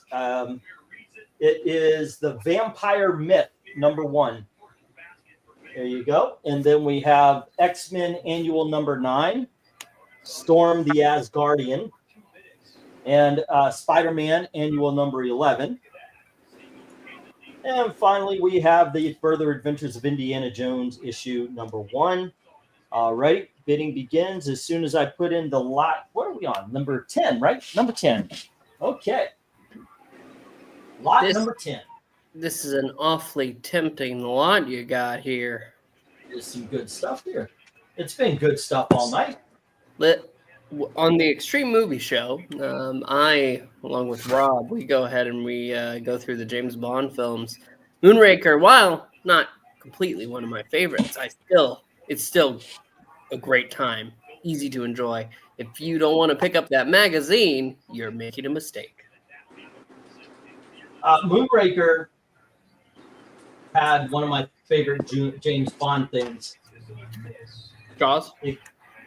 No, it goes, Moonraker sucks. Moonraker sucks. But buy this magazine anyway. Even if Moonraker sucks, it really sucks. It really sucks. See, There's a lot of merit in Moonraker. It's just that it goes It didn't too show up on far. screen. It got cut. No, it's actually really a good. It's a good, silly and stupid movie to me. Yes, but exactly. it is a fun one. Yeah. Let's see. No, not Moonraker. It's cool, but I'm not a big Bond guy, says Jay. What is E? E is the demon. The demon, the Jack Kirby comic book. Oh no, I'm sorry. E is the Purgatory. It's a Vampirella spin-off magazine. The character actually appeared in the magazines. This is her own title. The story is called The Vampire Myth. I have it all written right there. It's called The Vampire Myth #1. It is the red foil variant. So there we go. All right, The magazine is far better than the movie set. I agree, sir. Have a good night there, Dark Admiral. I'm going to go ahead and ask for it. Can I get a quality check on that Indiana Jones? Yeah, sure. All right, give me just a sec. 1. Okay. All right. Yeah, let me get them. All righty. In the bag, you just see there is. Oh, there's one little spine tick right here. All right. Okay. Let me take this out of the bag and do a proper check. All righty. Looking at it, it is flat, and I am not seeing any indentations. It does have that one spine tick going up right here. I don't know if you can see it, but it's right at the curve of the whip right here. Yeah, I see. A little curving on the cover, and it looks like a tiny, tiny bit of crimping. Like you're not going to notice unless you are catching it at the right light. You see it? Yeah. All righty. Sharp corners on the other side. Let me flip over, and you can see the back is completely white and looks perfect. Zach would be very proud. On the back, no indentations. You can see the cover is on there very tightly, and the staples. Pages look good. Yeah, this is 859. If I'm going numbers, we would have called it very fine to near mint back in the day before numbers came in. And there's the staples. You can see that there's no rusting, no nothing. So, and that, by the way, was an awesome Spider-Man game. If you guys ever got a chance to play it, you were lucky ones. Yep. All righty. Yes, that is very nice indeed.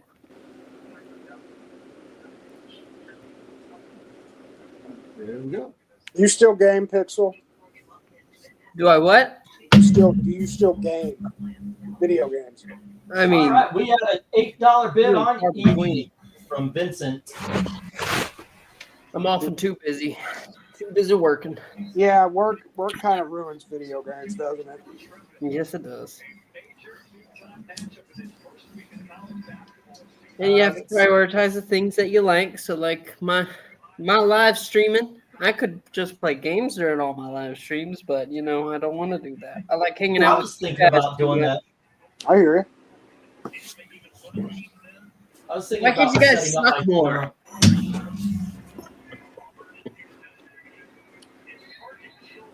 I was thinking about setting up the camera and playing like Conan or some of the superhero games I've got. And then I thought, what would really happen is I'd probably set up the camera, and then the bird would land on the TV and shit down it. So, yeah, okay. So let me get the 1 minute warning. There's only one bid for one book, and that is The Purgatory for Zach. Not Zach. I read Glinzer's thing. It's Vince. All right. No other books got some love right now.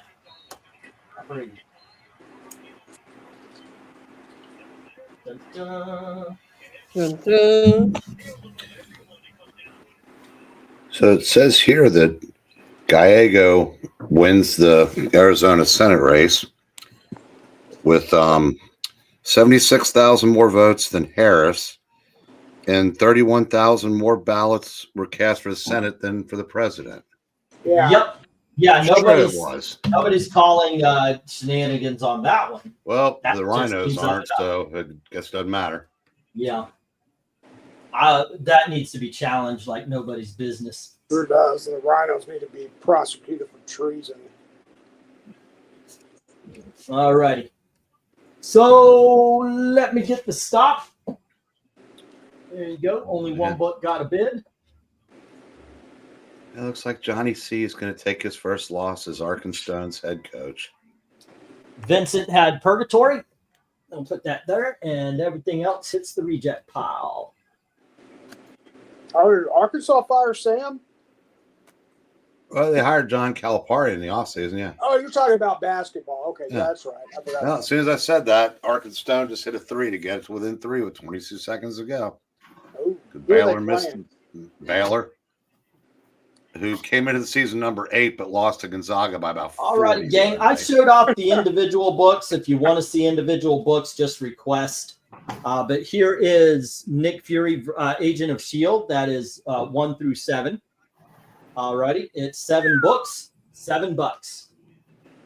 Oh, that's All a good right. deal. Next up, we have a book called The Electric Warrior by Doug Minch and Jim Biaki. And that's issue number 1 through 11.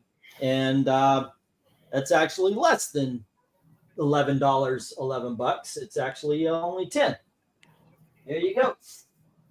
And then we have from a cartoon in the 1980s called The Centurions. We've got the miniseries issues 1 through 4. There you go. And then we have War Machine that I've been trying to can. This is 15 books. It's actually 2 miniseries. All right. It is U.S. War Machine Max Series Volume 1. That's 15 issues. And then Volume 2 is 3 issues. All right. So 15 books, $15. There we go. All righty. And finally, on the top row anyway, finally, we have Hawkman. This is the Book of Hawkman. No! The Fallen One by Ben Raab and Michael Lark. All right. It is a 3-issue miniseries. There we go.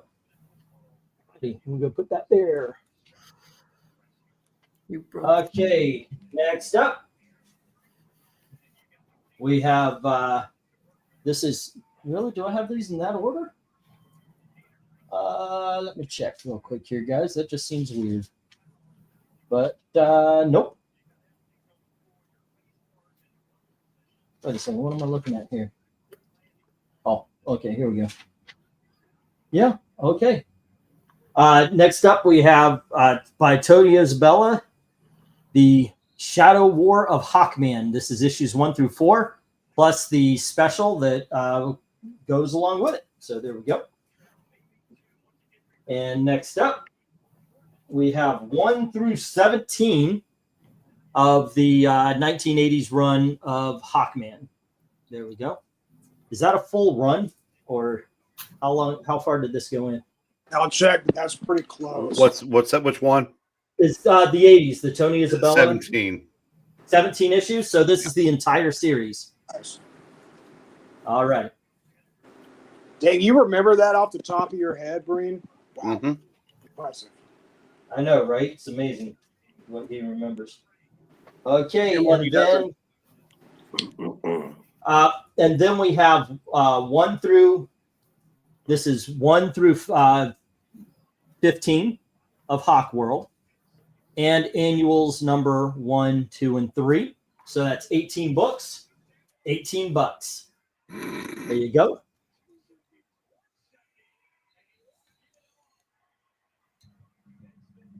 Okay, that's good TV right there. All right, let me take some of these down here. All righty, and there we go. Okay, maybe this would be better. All righty, and let's see. That I'll put the go for lot. I think we're on 11. Yep, go for lot 11. Go for lot 11 as we start the second half. Well, this is a hawking good time. It is a hawking good time. All right. We know what the hawk we're talking about. There we go. We also have Supergirl Volume 2 of Showcase Presents. Excellent reading there, guys. I've been reading these quite a bit myself. And another bit of excellent reading is Fables Volume 13 of the hardcover. Let's say $8. All right. There we go. Cool, cool, cool. Fun times. So, Eric, where do you go? What do you point everybody to as far as these sets are concerned? What's a good read and what is a good monetary value? Here, take a pixel finger. That's how much power you have to have in the choice. So go ahead, take one of my pixel fingers and point at it. Wow. But I don't want to knock anything off the board. So Vincent is asking best Hawkman for story. Oh, you know, I like the Shadow War, and that led right into the Hawkman series that Isabella did, which was probably the most comic book Hawkman series, and I mean that in a good way because I liked, it's what I miss about comics today. I don't really remember the Legend of the Hawkman all that well. Yeah. So I can't really speak to that. Yeah, I'm opening it up because I was like, I don't know if I've read this one. I think this one might be the one that I haven't. You know, I try to read all Hawkman, but I don't remember this. I don't think I did. Wings. Yes. Here's the art in the Legend of the Hawkman. All right. It doesn't look like a reprint book. It does look like almost like a telling of his origin again. It's subtitled The Fallen One. So there you go. This could have been one of the, look at that. It's got even the, oh my gosh. Yeah, that's good art though. What is that's that? Really good. Show that again. This is the Legend of Hawkman, the 3-issue miniseries. It's a prestige format miniseries. Can I see the cover, please? Yeah. Ooh. How much you selling that? The set for $10. It's 3 prestige formats, so yeah. Oh, it's those books you have right there. Okay, I already have those. Okay, gotcha. Yep. Got them from you, actually. Okay. I already sold this to you? No, I bought each individual issue. It's the one you have there on A, B, C, D, E, F. Okay. So, oh man, those Hawk Worlds, I've been, can't do it. Can't just stop it. I will be back in a few minutes. All righty. Okay. There you go, gang. So, yeah, come on, guys. Papa needs a new pair of shoes. Actually, that's not How many issues of Hawk World is that? That is 15 issues of Hawk World with all 3 annuals. So it's 18 altogether. So it really is only $1 an issue. Oh gosh. Okay. I just can't do it. I just can't do it right now. Dadgummit. Sorry, man. I really want to, but I just. It's all right. It's okay. Vincent puts 10 on E and F. Okay. All righty. Let me get that down for you. Oh, well, look at that. I put up the wrong thing. That's funny. Oh, what the hell. This, by the way, is a collection of Captain George Presents. And what he would do in the 1970s was put together Captain Willie's whiz-bang books from the 1940s. And so I found one of these. It's kind of a package. I'll show that in just a little bit. Let me write down Vincent's books. That was supposed to be on I, as a matter of fact. And I was only supposed to be missing one book. That's silly of me to do that whiz bang for 8. And let's see, Supergirl. Showcase. Supergirl. She's super. Yeah, and Supergirl, that's some good reading too. What is Fables? Fables is a story about the story characters. The Fables, they even do a superhero thing. But it's about them coming to the real world. Now we find out they were chased out of what is called Fabletown or Fableton, where the stories live. And it's a very well written story by Bill Willingham. I highly recommend it. It's one of my favorites. I've got the trade paperbacks on my shelf. This was one I don't have the issue, so I bought it hardcover, but then got the soft covers because I just wanted to create just collect the entire series. From what I've heard, it sounds like a grungier Once Upon a Time. It actually, Once Upon a Time, it was supposed to be Fables, but they backed out because Fables is very much an adult story, and they wanted to tell a more family-friendly story. So Disney came in. Yes. More intellectual property. Yeah. So Disney kind of said, no, we can't do that because that's too adult for characters like Snow White. All right.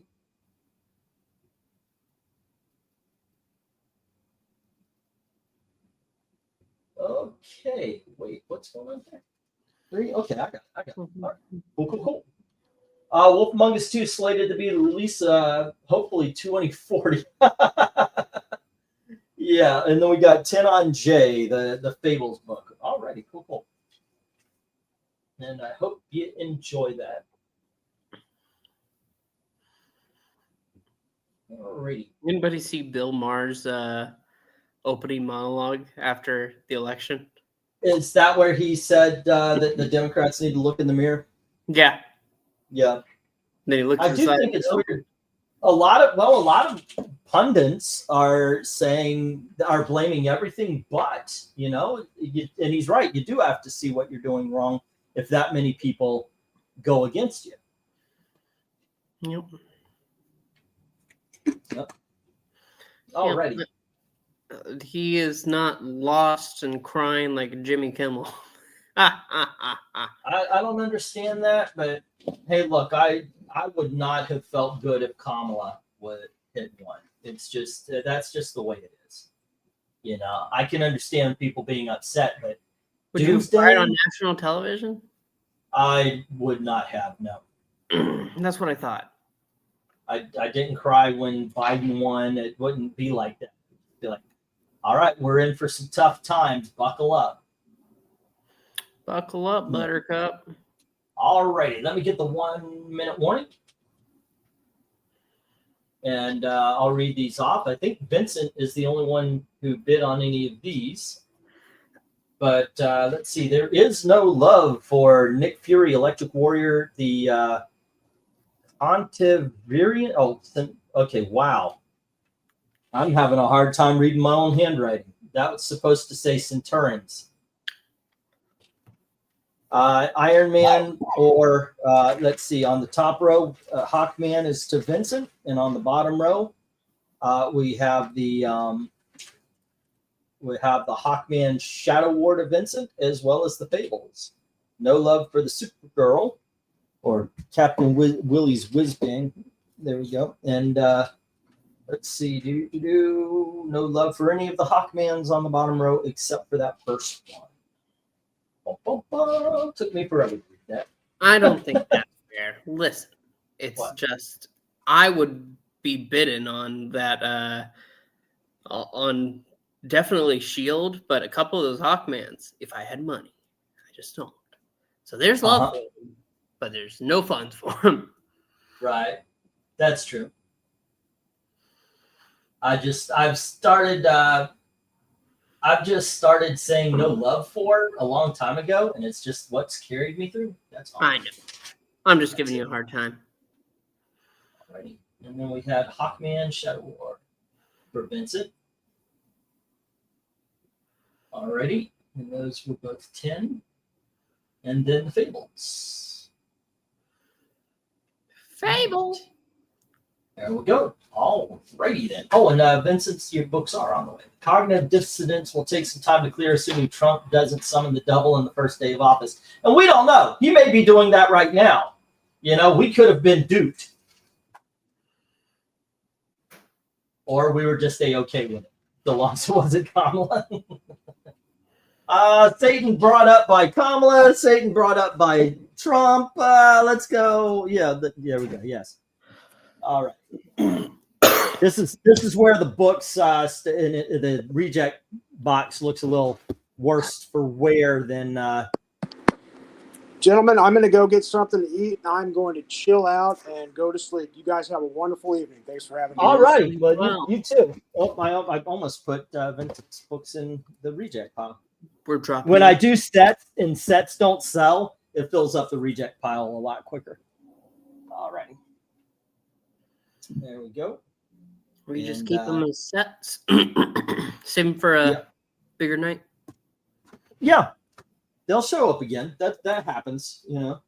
I'm going to put them in the meantime. I'm going to put them up on for sale in the booth to see if they, you know, just to keep them working for me, you know. And usually on Fridays or Saturdays, I'll stop by the flea market booth, and if I have any big dogs or something like that, or it's something you guys haven't seen in a long time, if it's something that's been sitting, then I'll bring it in. Bring it back. Yeah, when I need to. You know, sometimes I don't. But if they're like this week, I'm not getting the new books until Tuesday, so I needed older books. Old books for old men.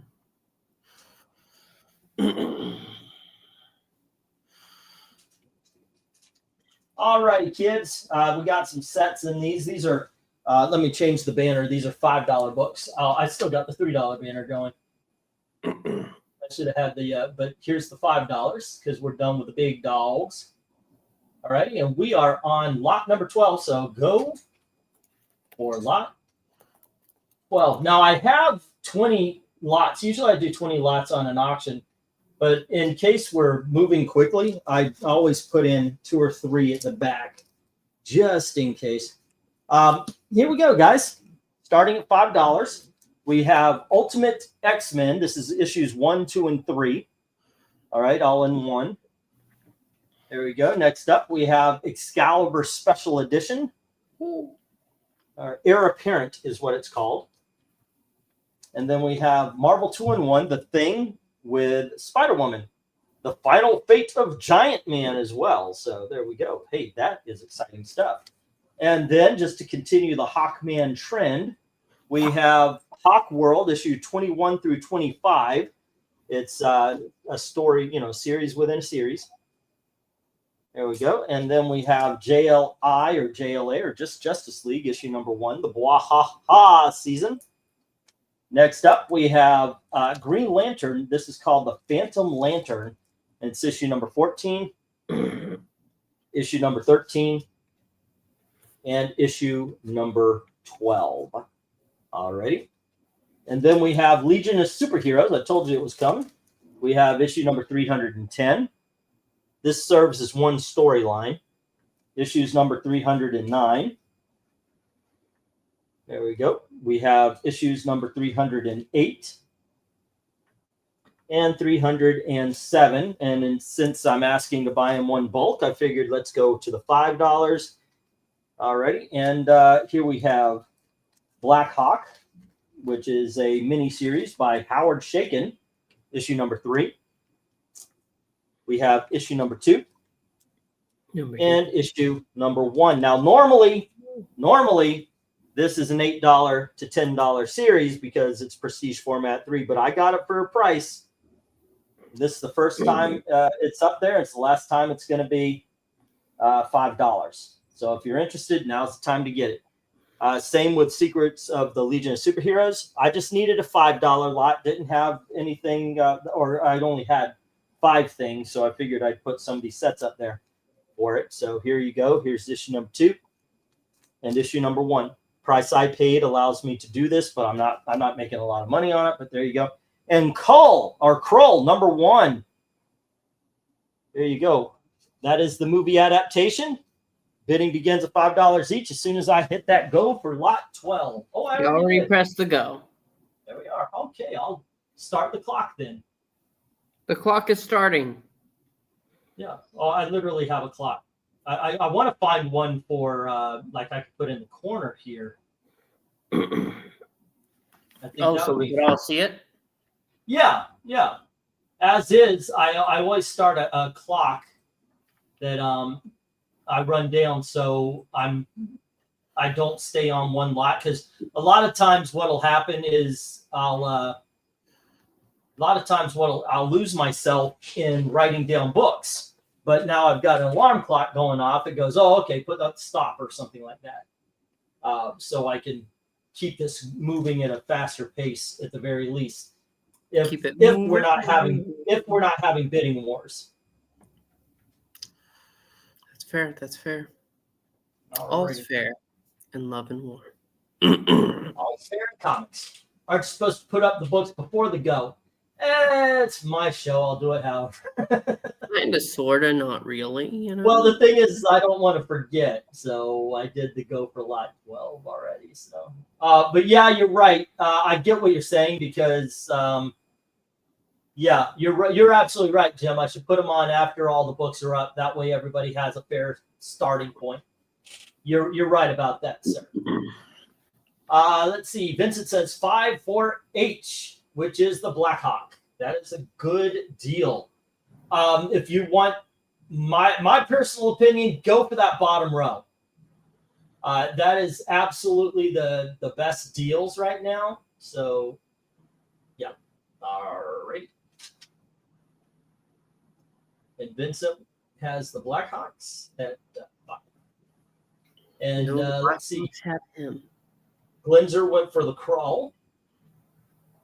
Crawl. Anytime I get a collection, I always think, okay, this one's going to go. This one might go.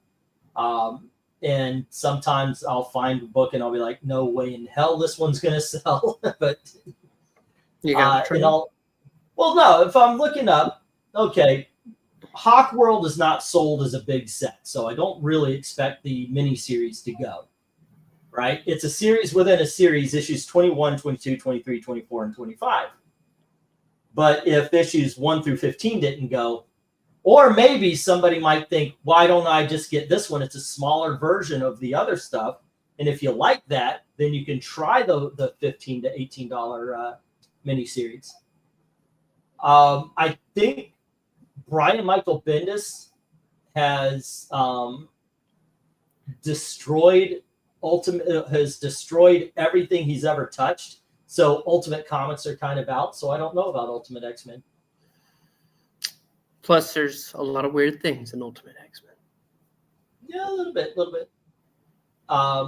Secret Origins of the Legion. That's a tough one. It may not. I would highly recommend that Phantom Lantern storyline.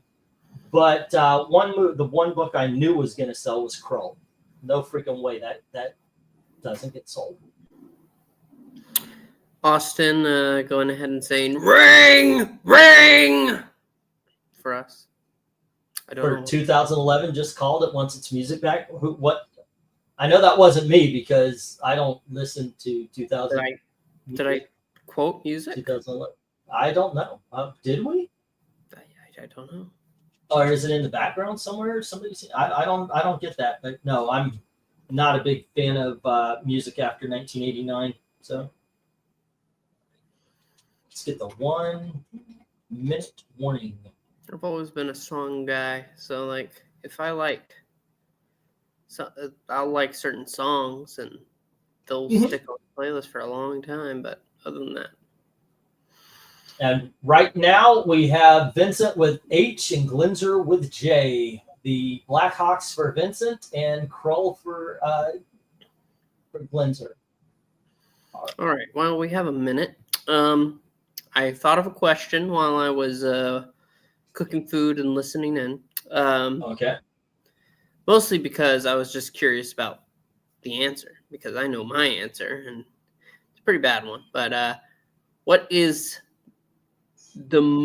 a stupid amount of money that you've spent on food? You don't regret it. Like the restaurant was worth it, but you spent a stupid amount of money. What was it?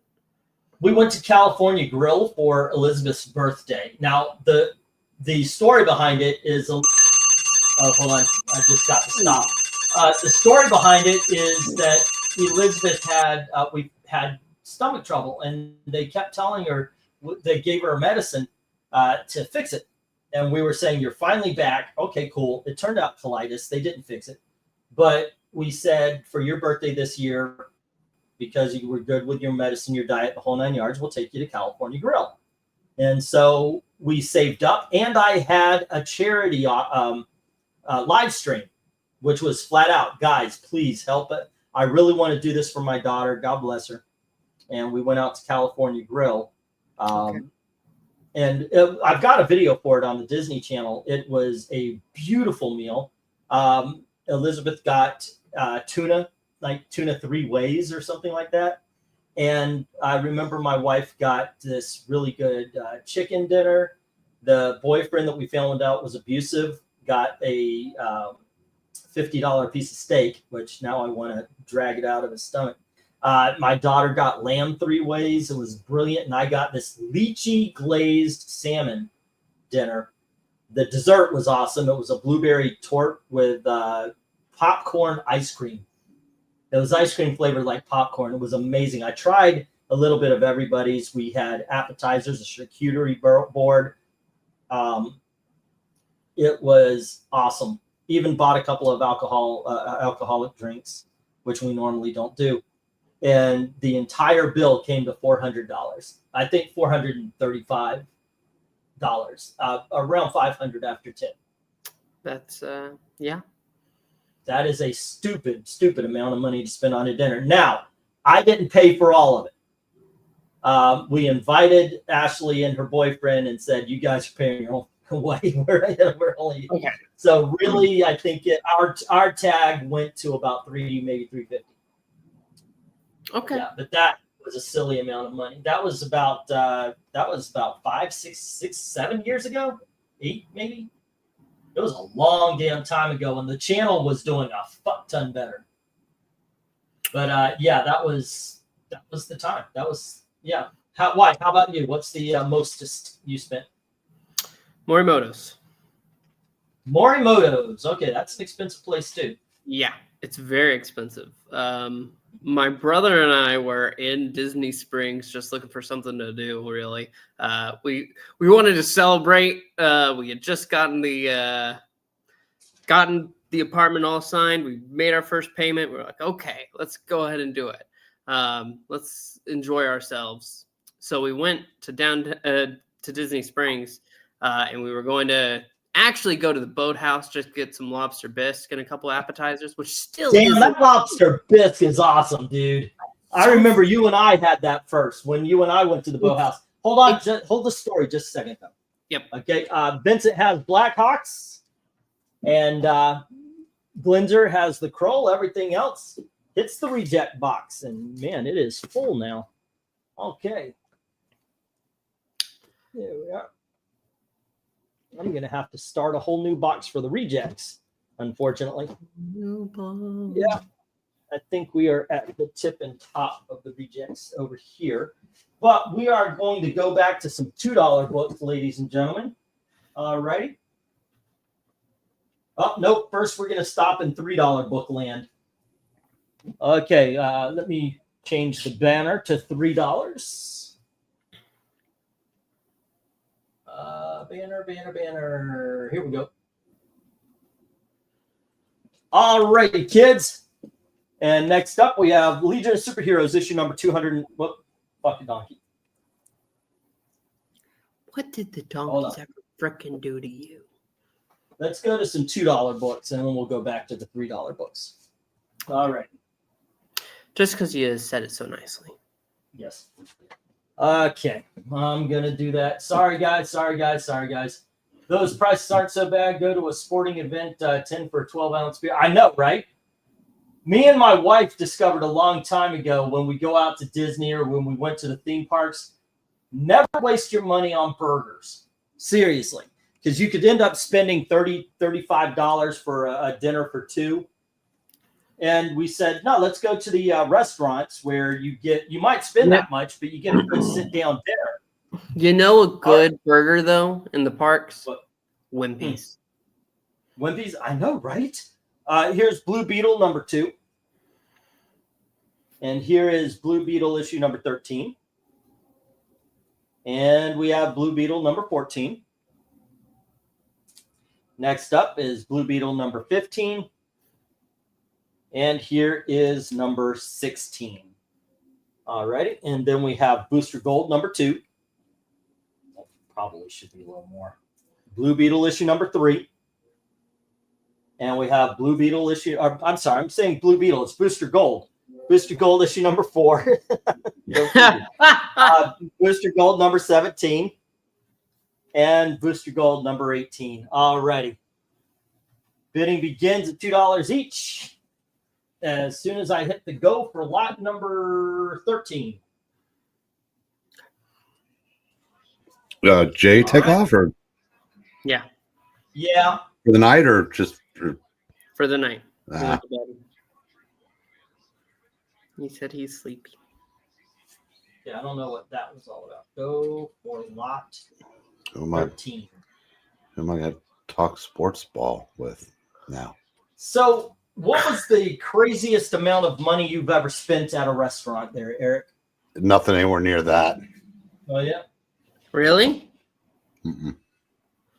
That's So- sad. I didn't even get to finish what I was saying about Yeah, I was about to say, go on ahead. Go on ahead.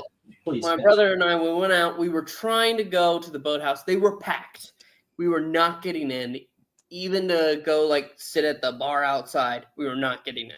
So we walked by and saw the door open for Morimoto's, and we looked at each other. We're like, "Do we want to?" And I was like, and there was moments hesitation, but we're like, "Okay, we'll go in and at least see if we can get a seat." We did. They have this epic bar in there. Have you been in there? No, I've never been to Morimoto's. So they have the front desk that's this white bar that moves along like ribbon all across the entirety of the restaurant. So it goes up and then into this front lounge, and it's actually a part of the bar there. And it goes around and down and through the entire building. It's really cool. We got to go up. We sat at the bar up there. We were each paid over $200 a piece because we split the bill. But yeah, it was definitely for something for just the two of us. What did you end up getting? Did you try Wagyu? No. You know that they have it's one, like, you don't get, I don't know, I don't think you get the whole bottle, but there's $1,000 sake there. It's like, Yeah, there is a glass of scotch in the California Grill. Which, by the way, just to describe this, the California Grill is at the top of one of the hotels, the main hotel, and it overlooks the park. So not only do you get the dinner, but they will suspend the dining for you to go out and watch the fireworks from the roof of the hotel, from this restaurant. oh, that's cool. Yeah, it is a bit of a show. It is a bit of a show, but they've got a $1,500 glass of scotch at that restaurant. So this is a really high-end restaurant. Yeah. And it's not even the most expensive one at Disney. No. I have not been to Victoria and Albert's yet. Man, if I ever win that big lottery, though, I'll check that place out. That's one of those 10-course meal type things. Wow, there is so far no love for Booster Gold or Blue Beetle here. Holy Toledo. It's because VENKMAN isn't here. No. He's I'll tell you what. I'm going to try to entice people. These are two very fun 1980s series. You can't go wrong with them. I'll put the sale up. I haven't done this very much today, but I'll put the sale up for this one. Let's see.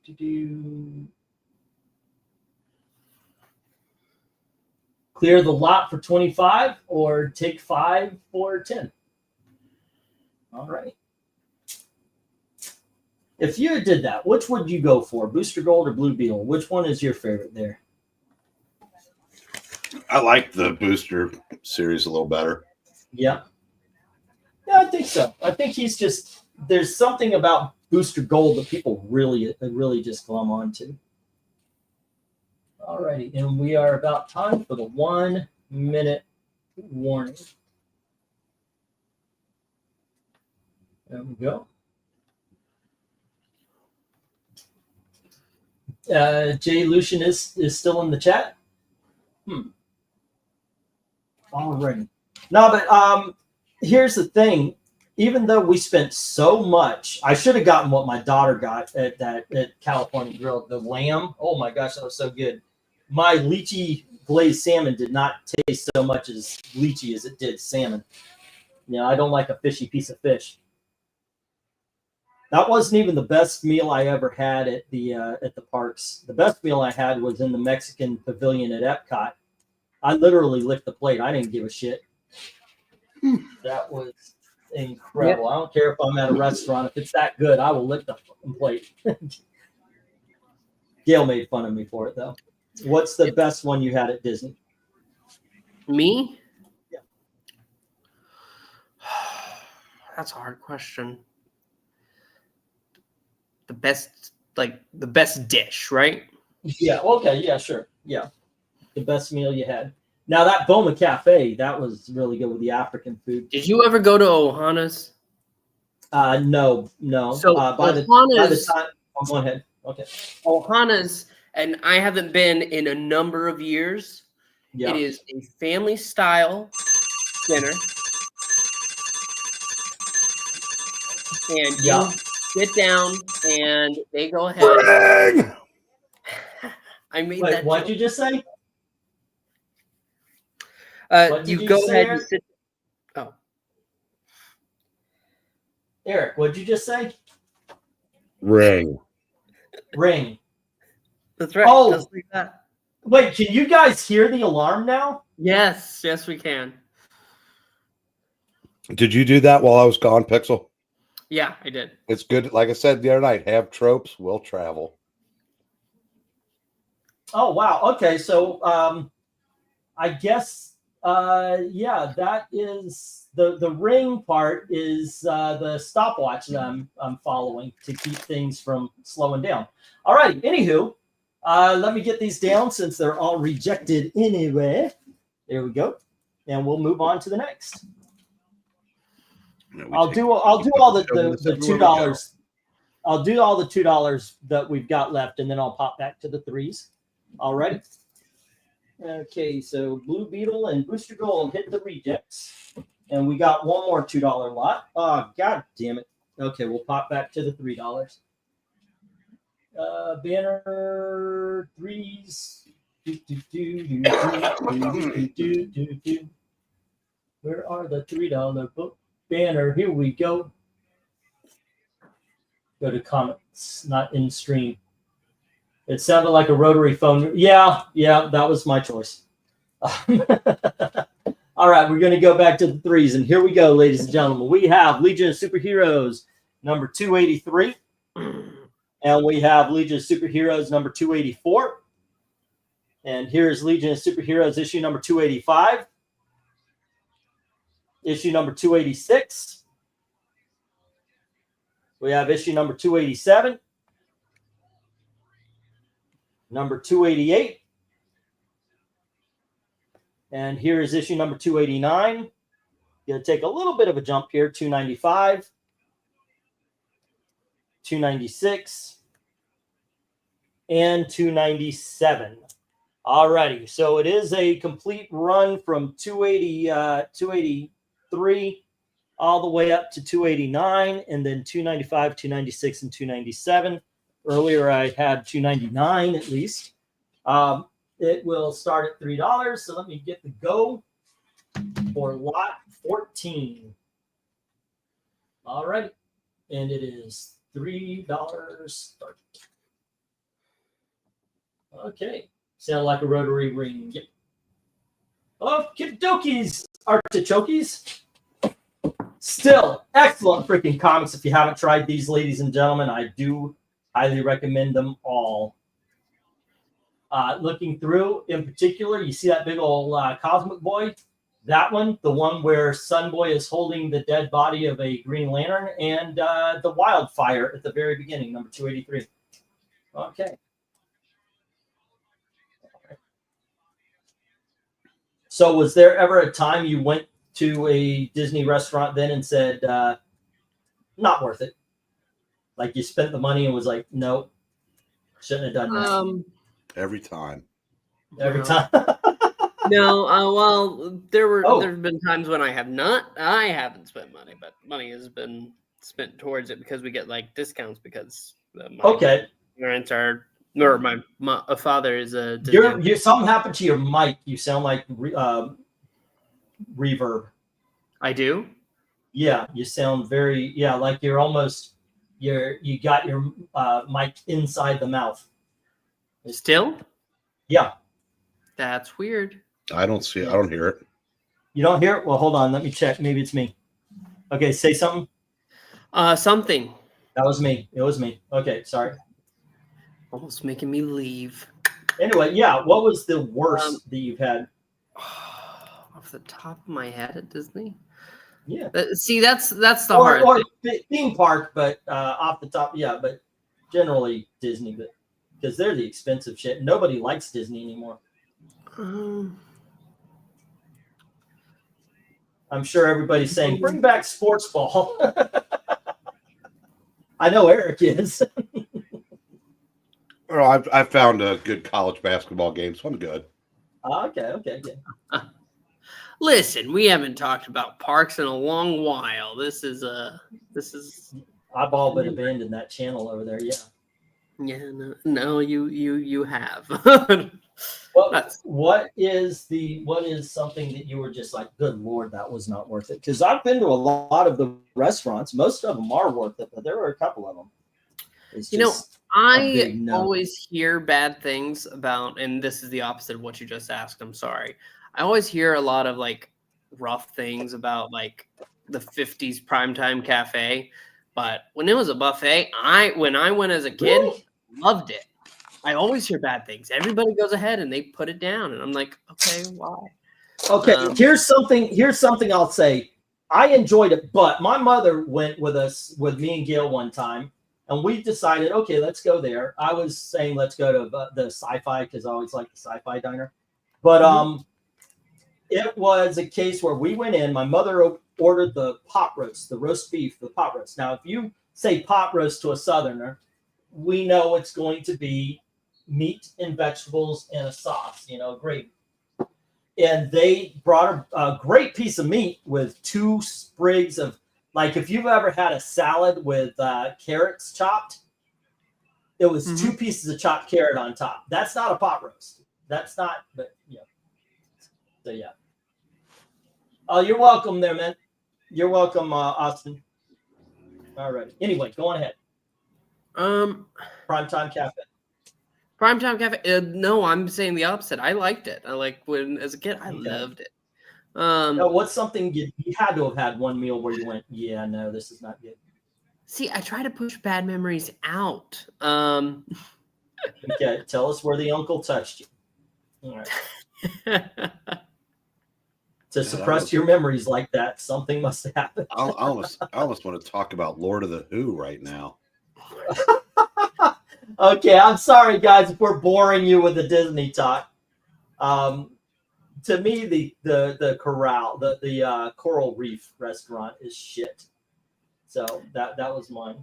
That was the worst. That sounds fair. The one over by Nemo. See? Yeah. Yeah. Even the freaking shitty Italian restaurant in the Magic Kingdom was better. Okay, so let's talk about Eric wants to talk about Doctor Who, ladies and gentlemen. So which Doctor is your favorite, Eric? Go ahead, give it to me. All right. Oh, remember, Eric wanted to talk about this. Fauci? Doctor Who's boring as shit. Guys, obviously, obviously we have to have a topic here, chat. So give us a topic, ladies and gentlemen. Well, you know, I was supposed to take you to Boat Rides. Boat Rides is good too. It's really hard to go ahead and like point at one and say this wasn't good. Some places have their on days and their off days. I love going to Cape May Cafe, but they have had a couple of times when I've been like, this wasn't great. Cape May is a buffet with a few good things.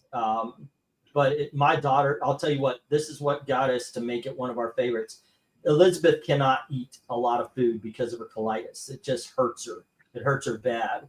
So she went because it's supposed to be a seafood restaurant. Problem is they cooked everything with a lot of spice. And I told the chef that. I said, yeah, she wants salmon, but she can't have salmon. She wants this, she can't have this.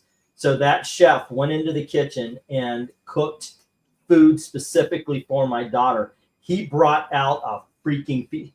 For the table, we didn't even ask for anything, but for the table, he brought out 8 pieces of freshly cooked salmon just for us. And I was like, wow, that's cool. And then I grabbed on one, I took a bite, I said, this is the best fucking salmon I've ever had. There's not an ounce of anything but salt and pepper on it. The stuff was perfectly cooked. And all of us thought the same thing. This chef at the time, just for my daughter, made shrimp, he made salmon, he made sure that everything on that thing she could try, just not without the spicy sauces and all that kind of stuff. And boom, that's the way you create somebody saying this is the best of all time. But there you go. Disney Park Talk chat looking like the last cover. Yeah, I know, right? There you go. Anywho, once again, let's get us a topic later. Where's MK? We need a bizarre topic to talk about. Something to bring stuff up. That's what MK does, right? I do have a kind of an answer that might be controversial. Okay. Not for anybody here. The food at Hoop-Dee-Doo is okay. Yeah. You go for the show. The show is fun. It's really fun. You eat because otherwise you'll be hungry. Right. So I hear the fried chicken's good, but there you go. All right. Yeah, this is very inside baseball. You know about Disney restaurants. I know about Disney restaurants. Nobody else here knows about Disney restaurants. One more thing I got to talk about, though. I told you about the Wimpy's Burger, and you're like, right? Yeah. Okay. Talk about Wimpy's Burger, and then you get to we'll pay for them on Tuesday. No. Listen, they're only open every other day or something. Oh yeah. That was the comment I was going to make. If they're open, because they never are open. It's all the time. Tell us more about this Whoop-Dee-Doo place. Hoop-Dee-Doo. So, okay, yeah, the Hoop-Dee-Doo is actually it's like a Western variety show. Yep, they brought it back now. It's really good at Christmas time, by the way. And I disagree about the fried chicken is amazing. So I'm sorry, I you don't agree, it just doesn't impress me that much. Like anytime I go, it's like, well, the show is fun. That's what I'm pretty much here for. Shit. I've gotten to do some unique experiences due to my babysitting job. Like I've gotten to do. Have you ever done Discovery Cove over by SeaWorld? Never. I got to do that.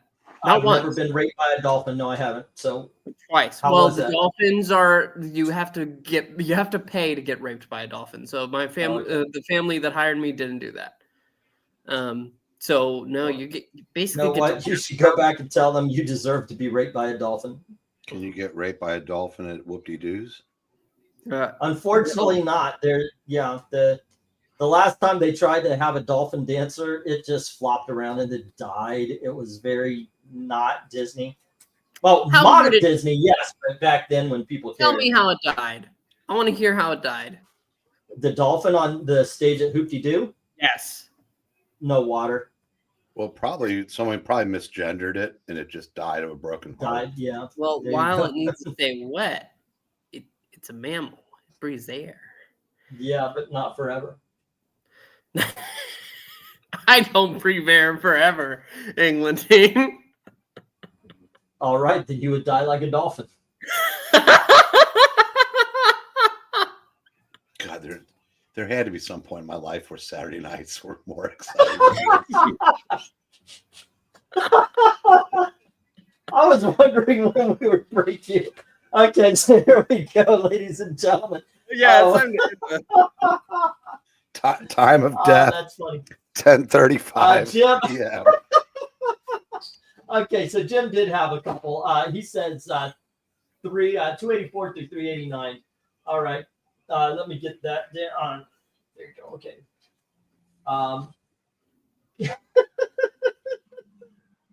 Okay, we have. Yeah. Thanks for leaving, Jay. Really. Thanks. Oh, goodness gracious. You fought again to ice a hole. 283 through 289. All right. That we got that. Okay. That's 283. 284. 285. Yeah, now you get to hear me count, and that's probably more exciting to Derek than our Disney talk. Okay, there we go. All right, I got the stuff written down, so let's get Jim's comics into the good box, and then we'll get the rest of them into the reject box. There we go, 289. Session, but not by much. Say what? So it's better than a DEI struggle session, but not by much. Ah, goodness. That is some funny shit, by the way. All right, we're on some dollar books here now, guys. We're back to the dollar books. Dollar makes me holler. 1, 2, 3, 4, 5, 6, 7, 8, 9, and 10. You should have done it like Sesame. 1, 2, 3, 4, 5, 6, 7, I'll 8, take 9, care of that. 10, 11, 12. Like that. Thank you. Yes, that made my dreams come true. That's all I needed. Thank you. There you go. All right. Okay, go for lot. What are we on? 15? I have no Sure, idea. why not? I have my. Where's my? Anything that gets Breen closer to sleeping. No, I got plenty of sports to watch tonight still. Okay, 13, 14. I guess we're on 15, right?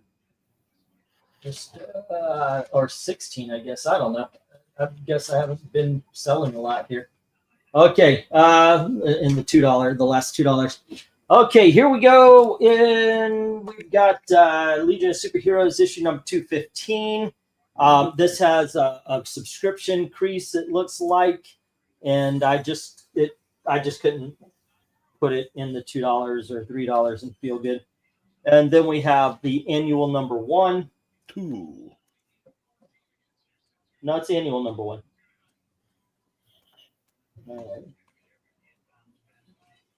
The price tag 4 wrong on that. Here we go. So that's not a tear or anything. It's just a price tag. I didn't get off there. We have Zodiac number 2 from Marvel. Then we've got Tales of the Teen Titans issue number 41. 41. Continuing from where the last Titans. Then we've got Tales of the Teen Titans issue number 51. 51. And we have issue number 52. 52. And here we have issue number 54. 7. Well, why did I put these at $1 each? Here's 57. 8. And we have issue number 59. 9. And I just realized I left a $2 lot on the table here. Issue number 60. So there you go. 10. Bidding begins at $1 each as soon as I say go. Lot number 11D2. 15. Okay, go for lot number 15. Okay, there we go. All right. Mr. Breen, Mr. Breen. And then we have another $2 lot that I forgot. Yes, Professor. No, I was just saying, it's like Mr. Clean. Yes, I know. Yeah, they've appropriated your handle and given it to me as a nickname on Comic Book Memories. That's fine. I am honored to share it with you. Yeah, not the Pixel, the other one. I know. How dare they? I know.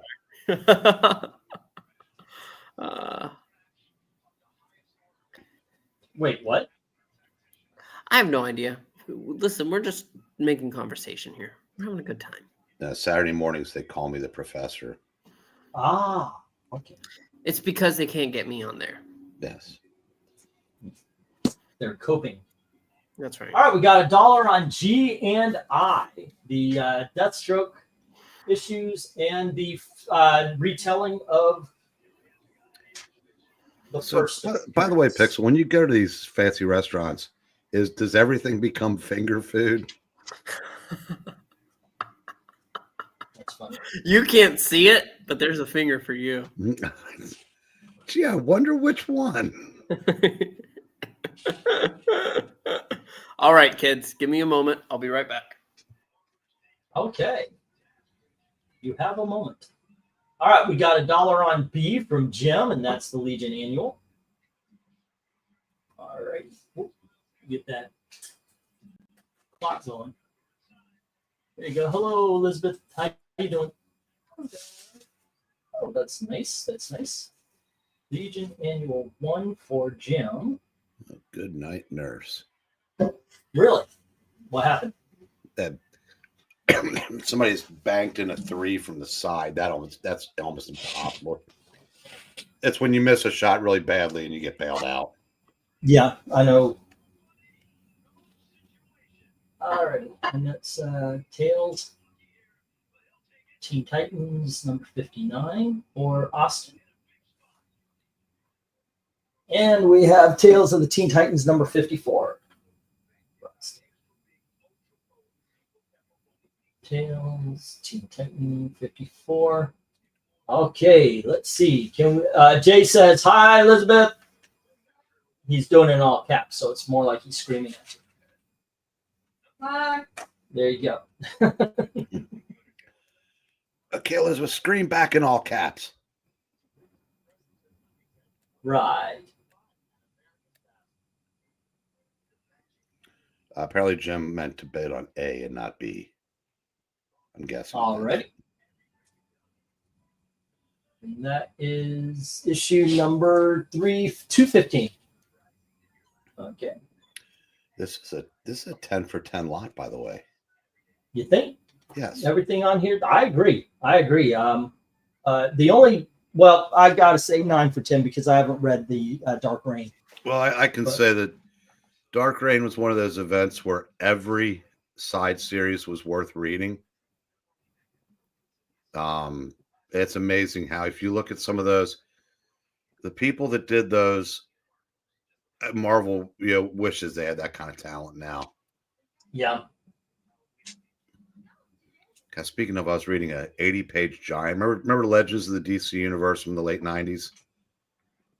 Yeah. The talent on that, like the first story, the artist was Art Adams. Second one was Eduardo Barreto. The fourth one was Phil Winslade. And I'm thinking, all three of those are better than anybody working at the big two right now. Yeah, that's. I don't know. What was that one? He was artist for the Justice League while Rebirth was kicking ass. There's at least one guy out there that does decent work. Oh, I'm not saying there aren't, but I'm just saying these guys. But you think about. I mean, these are probably inventory stories. Yeah. Yeah. Who was it? Yeah, I mean, I know there are some good. I mean, like I said, Dan Moore is legitimately good. I think Phil Winslade's very underrated. Yeah, I think Barreto was great. It's a shame that he had cancer and passed about 12 years ago. One of the big problems here is, look, a lot of times, like we'll say nobody watched that video or something like that, and obviously some people did. It's just the numbers are so low, you can say nobody and get the idea of what was going on, and that's what I guess you meant there. And but the big problem is that it is to the point where you could say nobody's really good these days in comics, and the amount of talented people are actually so low then it makes sense. All right, here's the 1 minute warning. Well, yeah, a lot of the art that people do say they like, it's good for 2024, but Yeah. it's a lot. It's I don't know. It's hard to describe. It just seems flat, and I think part of that's because there are no, the anchor is a lost art, and I mean, there's some artists that would have been good in any era. But there's a lot of them that are considered good today that really would not have been considered good. It's kind of like I feel about, I'm not sure Donnie Cates would have stood out as a writer 20 years ago. Yeah, I remember you mentioning that, and I don't really have an argument against it. Whereas, I mean, right now, as far as like people working in superhero comics at the big two, I'd say Jeremy Adams is probably number one because Venditti doesn't seem to ever get any work. Yeah, that's ridiculous. All right. Get the phone. Get the phone. Okay. Let's see. Clear. I accidentally put it up. And I thought maybe I could hit the layout down on the bottom, but whoops. Nope. Here we go. Okay. All right. There we go. Layout. That's where it started. Layout. Way out, way out. That's where the fun is, way out. I gotta find that CD single with that cover. I was actually thinking. I think it's what is it? Tubi has all of the Hanna-Barbera cartoons, like from season 1, episode 1, all the way through. Really? I kind of want to binge. I don't know if I would last because the cartoons were cartoons back then, but. I don't know. I kind of want to binge a little bit, see how it was back in the day. Because they've got the Flintstones, they got the Scooby-Doos, they got the Jetsons and such. The artist on the last Hot Girl series is pretty good. Too bad she was saddled with Axelrod. Venditti is a middle-aged white man, family man, all big no-nos in the comic book industry, says Jay. And Jeremy Adams is all of those. Huh. And he's getting all the work he can handle. So Venditti must have made a mistake, like going, I'm not going to vote for him, and I think he's a horrible human being, but he does have one point. That would be enough to ban him for life, or at least until somebody smart starts taking hold of all this shit. All right. Let's see. We're going to go back to a $2 lot, and then we're going to stick on the ones until the end of the evening. And here we have issue number 317 of Legion of Superheroes, and we have 318. Here is 319. Now we have issue number 320. We have issue number 324. There you go. We have issue number 325, and this is the very last of the original stories for Tales of the Legion of Superheroes. And we have issue number 326. And here is 329, 331, and issue number 343. All right, bidding begins at $2 each as soon as I get that lot number 16. Alrighty, go for lot 16. Okie dokies. Let's see. Go for lot 16.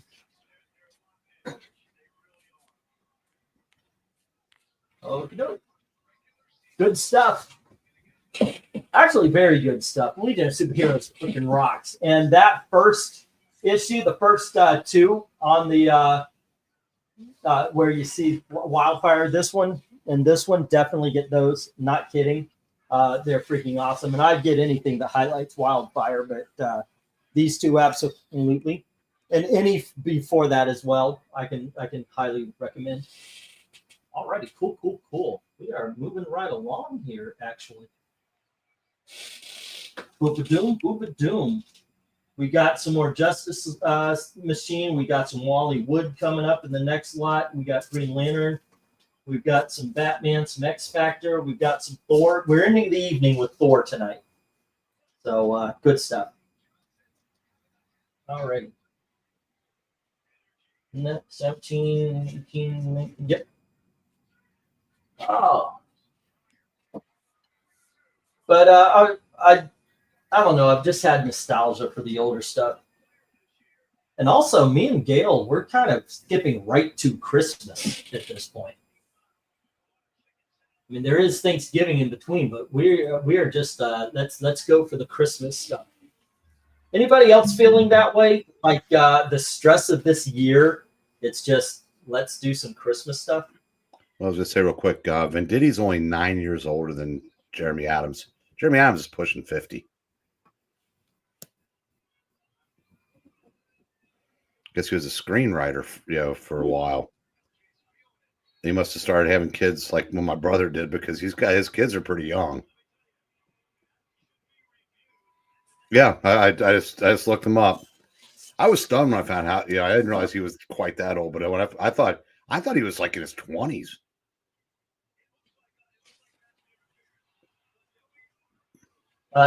Glinzer is saying it's 45-3 with 4.5 minutes left in the game. ND covered. Yeah, Notre Dame. What's an ND? Notre Dame. Notre Dame. Well, Glinzer, get to betting then. you won your money. Get to bidding. Actually, I was surprised that Venditti's that old. Yeah, I met him. He looked like he was our age. Well, he's like somewhere. He's like in the he's middle. Not ready for Christmas. Yeah, Gail already said she wants to get our Christmas tree and get it up as soon as freaking possible. So we're gonna be doing that. We're wondering because normally, Gail, we invite all the family over to our house because we usually have more room than they do, and this time it's just the three of us. So we're wondering what the hell are we going to do for Thanksgiving? What is because we usually get like 5 or 6 pies, and we have the full spread. The Mariah Carey iceberg is melted already. Wait, what? Okay, you laughed, so you know that. Explain it to me. Just kind of a joke that now we're going to be subjected to the song "All I Want for Christmas Is You." Oh, okay, because that Mariah Carey songs play so much. All righty, okay. No, BYU I'll give her Wisconsin. credit though. What's up? So I'll give her credit. She plays along with it, and yeah, I mean, because she does a video like showing her coming out of a coffin right after Halloween because it's Christmas music time, and oh, that's so fun. we know what's Yeah, coming. yeah. All right, let's get the 1 minute warning. There's nobody interested in these. All right. Yeah, I saw one meme when Game of Thrones was at the top. I saw one meme where it was what's his name, Ned Stark, and it said pumpkin spice is coming. So, hey, I'm all for it. Bring on the pumpkin spice. Except for you guys don't have Wawa up here. Yeah, where's the Wawa? I know, right? They don't have anything. They don't have anything like that here. Do they? I haven't seen a Wawa up here. I know, right? Freaking primitive apes up here. I don't know what it is. Wah, wah. That's as close as you're gonna get. Oh, Wawa. You just went wah, wah. It's wah, wah, not wah, wah. Like I said, close as you're gonna get. Now, Wawa is the gas station that came out with a lot of good food items that made Bucky go, no. Do you think that's big? Look at this. But even Bucky didn't have the freaking drink area that Wawa did. Yeah. It smelled like it was warm. Yeah. Although it had sausage on a stick, and I can't never say anything bad about sausage on a stick. Yeah. Well, Bucky's, I mean. We went to a Bucky's, and it had sausage on a stick. That's good. Glenser, wasn't it 3 Wahs and wasn't that Chachi? Yeah, Chachi was wah wah wah. Yeah. Wah wah wah. It was whenever he saw a good looking girl. Here we go. Wah wah wah. All right. No love for this Legion. There we go. And let's see. Maybe for this Legion, I should have put that 25%. Take the lot, and it will be what, 15 for the 10 books instead of the 20? All right. And let's go back to the dollar books. Kidokis, where we will get some. We'll definitely have a go for it from Eric. I think this one you're gonna like, this slide. All righty. Wawa sounding like a baby name store. It's a gas station with where it had the food, you know, the chicken strips, the pizzas, and all sorts of stuff like that. Wally Wood's Thunder Agents, ladies and gentlemen. That's issue number 4. And then we have Wally Wood's Thunder Agents, issue number 5. And here is Justice Machine, issue number 23. Continuing from the lot we had earlier, here's issue number 24. And issue number 25. And here is issue number 26. And then we have Thunder Bunny. And here is issue number 7. You have Thunder Bunny issue number 8. Thunder Bunny issue number 9. Or 10, excuse me. And Thunder Bunny issue number 11. Featuring the Thunder Agents. All righty, bidding begins at $1 each. Vincent, if that's a serious question, Wally Wood was one of the greatest artists in comic history. Unfortunately, he developed alcoholism and arthritis, and he ended up self-deleting in 1981. But he's not on these books, but he created the Thunder Agents for a company called Tower Comics. But I think there might be some George Perez art in one of those.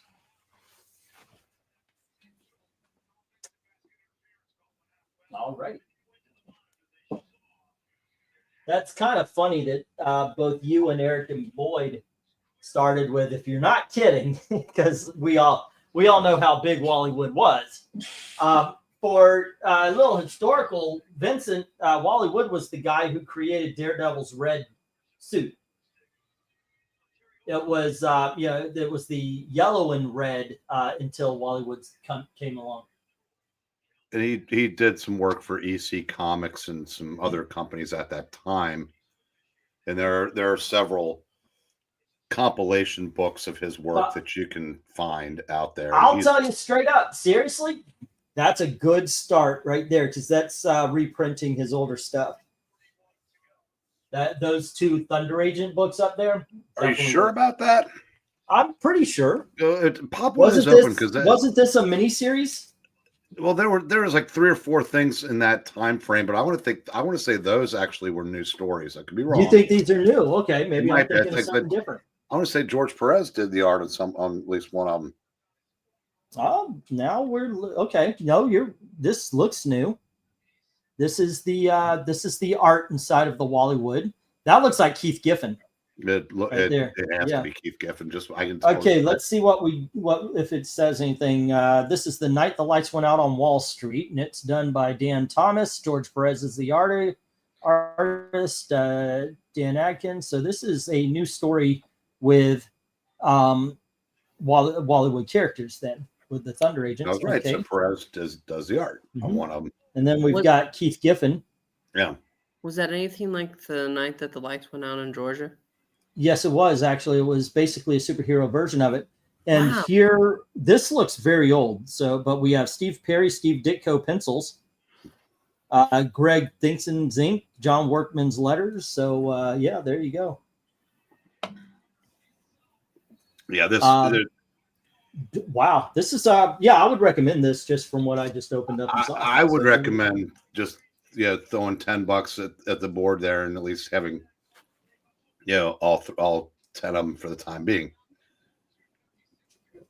Because Good stuff across even the way. Thunder Bunny, because you look at look the last Thunder Bunny, that's Dynamo, that's a Thunder Agent character, and that's Mentor behind him.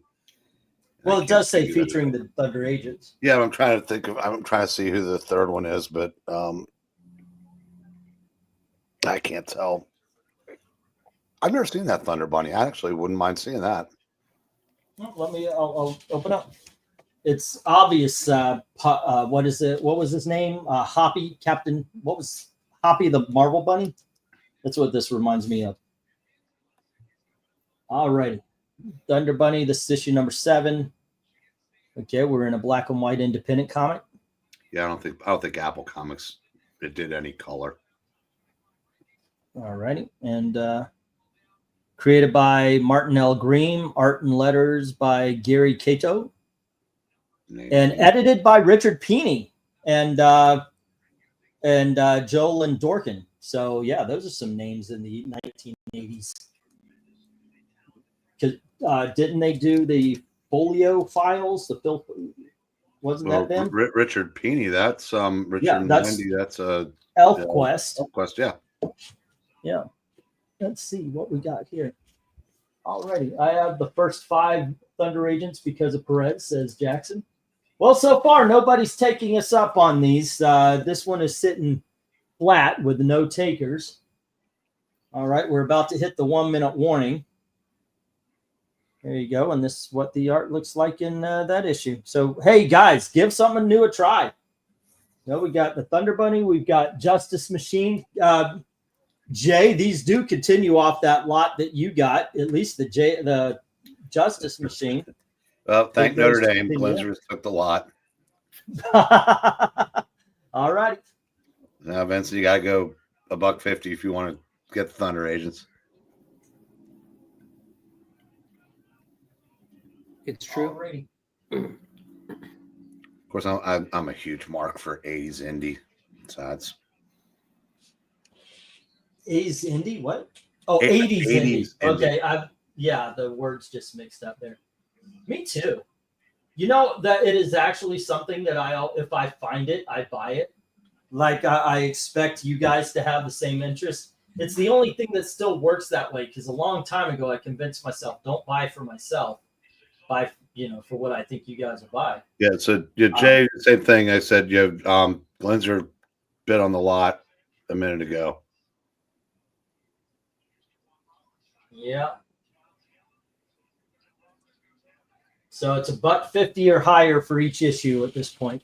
324. Or else. So I have no illusions. I'm going to be dusting off the catchphrase, but can we get a pushback? God damn, it's that phone again. Okay, I'm gonna put I didn't put the 1-minute warning up yet because of the bid. So, give me just a second here. It just won't stop ringing. Right. Okay. Anybody push back? Vincent. Okay, $1.50 on A and B from Vince. All right. Okie dokie. And that's where we're standing. Frugal 33 cents, says Jay. All righty. And that was 26. You know what I miss? Once upon a time, we'd be 6 minutes away from waiting with bated breath for that all-important Wilma report. I know. Yeah, that was one of the good things. It's been a while. I bet that's been every bit of 2+ years since that's been gone. It might have been. It seems, I don't know about you, but it just seems like it's gone very quick. Oh my God, 52-3. Holy shit. I've been doing this for 8 years. It's hard to believe, especially considering how poorly the channel's doing, but it's hard to believe that It's been 8 years since we started. Since I started this, I think it's been about 6, maybe 7 that you started on the channel. Maybe not quite that long. I think I want to say I started in 2019, which I guess is about 6 years. Yeah. Yeah, it's been a while. Go figure. All right. Well, okay. Austin, Wilma Deering from the Buck Rogers TV show, Erin Gray played her, and she wore a lot of tight clothes on there. So I would wait I'd turn it on every week, and then report on whatever she was wearing when she first hit the screen. It kind of became like a running gag on the show.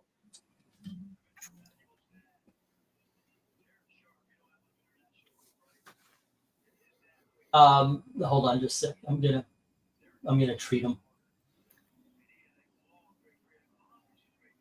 Man, I tell you, the more and more clips I see of Bill Maher with his episode of his show this week, the more he's tempting me to watch him.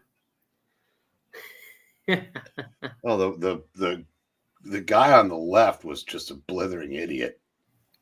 Oh, so you've seen it? Yeah. Okay. I kind of like the hot lawyer chick with glasses. These were the kind of outfits that Wilma was wearing in Buck Rogers. Wilma! So he would just say, she's in this outfit, she's in that outfit, the white one, or the I think he would say So- humana, humana, humana, humana. Yeah. So it was a report, and it was actually kind of fun to find out. Okay, so what is it? What is it? Yeah. Jay, So there you we go. know you wear tight outfits. We don't want to see that though. I think he wants us to call him Wilma. Wilma! That might just be it. That might just be it. All right, there we go. Do we make your dreams come true? Tell me, Jay. Tell me now. All right, I'm gonna hit the stop here, and Glinzer has the board except for the Thunder Agents. That goes to Vince. So let me get these down. We'll get the next round up. All righty, cool. Results. And it's kind of nice to not having filling up these reject boxes. Yeah. So, Pixel, you're not reading with us tomorrow night, right? I am not, because I have to close Publix. Where closing is a pleasure. There you go. Depends All on right, who's- kids. Next up, we have Green Lanterns number 8, Click a tweet. and we have issue number 15. And these are the rebirth areas. Issue number 18. No one's And looking. here is Green Lanterns number 19. Good covers on these things. We have Green Lanterns number 20. And here is number 26. There you go. And we have issue number 29. Green Lanterns issue number 32. And we have issue number 36. And finally, issue number 37. Bidding begins at $1 each as soon as I put up that go for lot. I believe we're on 18 now. Okie dokie. I remember this series being pretty good. Yeah, me too. And then somewhere in the 40s, I didn't say anything the night you had them in the auction, but I don't remember who they put on the book. Yeah. But good God, the robocalls are lasting until after 11. But they put somebody on there that was so bad, so far left, that it made Cecil Castellucci's Batgirl look conservative. Okay, so all the 40s books I have just No, taken not to the 40s. No, there's just a couple issues. And then they Okay. brought Dan Jurgens in to do the last 6 because they were going to cancel it anyway. But they couldn't. Apparently, it's so bad that they didn't even let her write it out, or him, whoever it Okay, was. cool. So I'll look for the ones that aren't Dan Jurgens, and I'll just take them to the flea Yeah, I market. think it was between Tim Seeley and Dan Jurgens. I think that Okay. person was only on the book for like 2 or 3 at the most. All right, because you just blasted it. There ain't no way I'm selling it now. But hey, at least you're warning, and that's good. 13, 6. Well, I despise Batgirl 50, but it was good for a lot of content, if you remember back in the day. Hey, I've made a very successful video about that. Yes. That is faux show. Why don't you go to privates? Because no one's paid me to yet. What? Let's see. Speaking of retro crushes, I just gained one 2 days ago. I just saw Labyrinth for the first time. And dang, Jennifer Connelly, 16. It was pretty, and it was in theaters too. 16. Plus, it kickstarted a renewed interest in David Bowie songs. Yep. Go a couple of years later to a movie called Career Opportunities. Check that out. You will all of a sudden love shopping store horses. Yeah. Did they at least find a way to mix Career Opportunities by The Clash into the soundtrack? I don't know. I don't remember. Also, I never really followed The Clash. Remember, that was the one that you were like, oh, I hate you now. And Jennifer Connelly's a perma hot. Yeah. Wait. Jennifer Connelly was our generation's Diane Lane. That had nothing to do with you not liking The Clash. Oh, okay. So mine's a general 8. I'm okay with it. Yeah. I don't know who that guy is, but I guess it really doesn't matter at this point. What? The Florida State's coach, because it goes to Career Opportunities, not for the Florida State coach. Okay. Alrighty then. Yeah, that's funny. You said Jay saying Jennifer Connelly's perma hot. You said the same about Diane Lane. I just said that about Diane Lane. I God, said I've she turned was. into Venkman. I've stopped paying attention. I said Jennifer Connelly was our generation, Gen X, because Diane Lane is, I think, one before us. Well, I thought when you said that, I was thinking in the context of everybody in that age group had a crush on her. I didn't think you were speaking in permanence, but it works both ways. Yeah. She's still very attractive. She is. I mean, she's got the gray now, but does not stop her at all. So, yeah. You know what I just checked because I was curious? Your blood pressure? No. I checked Tim Allen's Twitter. Okay. Surprisingly, nothing. Like, nothing at all. Like, he made a joke about the Santa dictator. He said this should be president, and it was before the election. That's funny. But it is funny. But like he said nothing about the results. I'm election. so surprised, right? You would. Hey, maybe he's just big enough not to say "I told you so." I saw a Twitter post where Scott Baio was reading a list of people, like people that probably went to a certain island and they were real lippy about. And he gets to the end of it and he just goes, but Ron Howard was on that list. And I just thought that was kind of kind of interesting there, Richie and Chachi. That is bold. Oh, well, Baio doesn't care anymore. Well, he's not. It's not like he's being. He's not being sought after by Hollywood. So, no. You know, when you lose everything, as it says, a man with nothing is a man without fear. That was from Daredevil, Frank Miller. Thank you very much. But it's true. If you know you've already lost everything, what do you have to fear at all? Maybe he's just tired of talking about politics. I mean, he had a whole show that was based upon him struggling through, and then I don't know. But you know, good for him. Focus on things he likes. Do you know who Antonio Sabato Jr. is? Yeah. He's one of those, like, he kind of had like Lorenzo Lamas type looks. And he was a heartthrob character on General Hospital in the 90s and then into the early 2000s. Okay. Well, they decided to bring that character back and purposely didn't contact him because of politics. So, yeah, Scott Baio is probably not, unless Ben Shapiro's making a movie. Just like what they did to Frickin' Dean Cain on Supergirl. My God. And when they brought that character back, he was always a good guy. They made him an unhinged bad guy that when the mobster killed him, you cheered.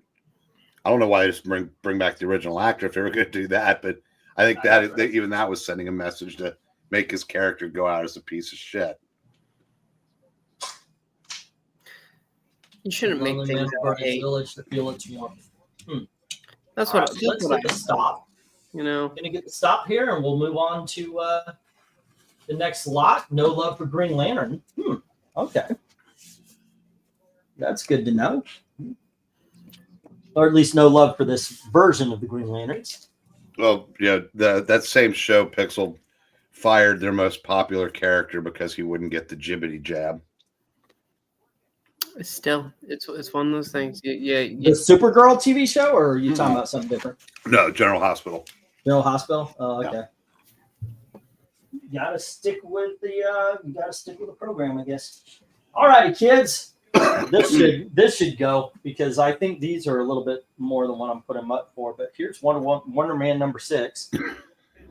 All righty, and here's Wonder Man issue number 7. All right, these are good enough. These should be in the $2, but here's Wonder Man 15.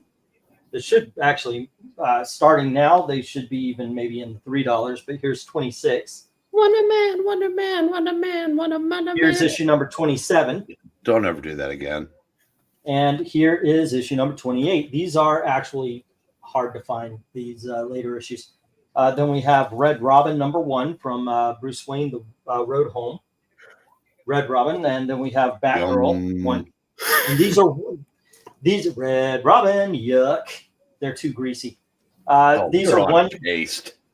The Batman and Robin one shot, and I normally don't do this, but I fucked up. So Batman and Robin one shot. There you go. Okay. Oh look, they kind of connect. Alrighty, but yeah, those are. Oh no, they do connect. Except this one doesn't connect to that one, so there must be something in between there. All right. Anyway, they are one shots. So there you go. Let me get the go for lot number 19. I think we're on. Go for lot 19. Or Okay. 190 because my hand flipped. Vincent, Wonder Man was originally a character that the masters of the governors of evil powered up to fight the Avengers, but at the end he turned on the people he was working for, but they'd put something in him that would kill him. Then they brought him back in the 70s. He's been around since then, various forms of power and costumes, and now he's going to be in a TV show, but you wouldn't recognize him because it's just Wonder Man in name only. Yeah. Read the book. Don't care about the movie. Read the book. Yeah, this actually was a good, for the reason why I wax nostalgic for series like this. Back when a character like Wonder Man could have his own title for a couple of years and have a supporting cast, and it was fun. And yeah, I like this series. Let's see. Do we get any bids on these? Or is the bidding over? It's always a question as we move towards the end of the evening. Do you not like the song? What? What a man, what a man, what a man, what a man. I think I don't like the song, but I definitely don't like this particular delivery of the song. Oh, okay. Well, he said to never do it again. And I was like, Yeah. well, I have done far worse things, sir. Yeah, I can Don't see do that. those either. My words carry weight. They don't. I've figured that. You little bastard. Alrighty. Did they add anything to? Oh, good grief! 42-6. Yep.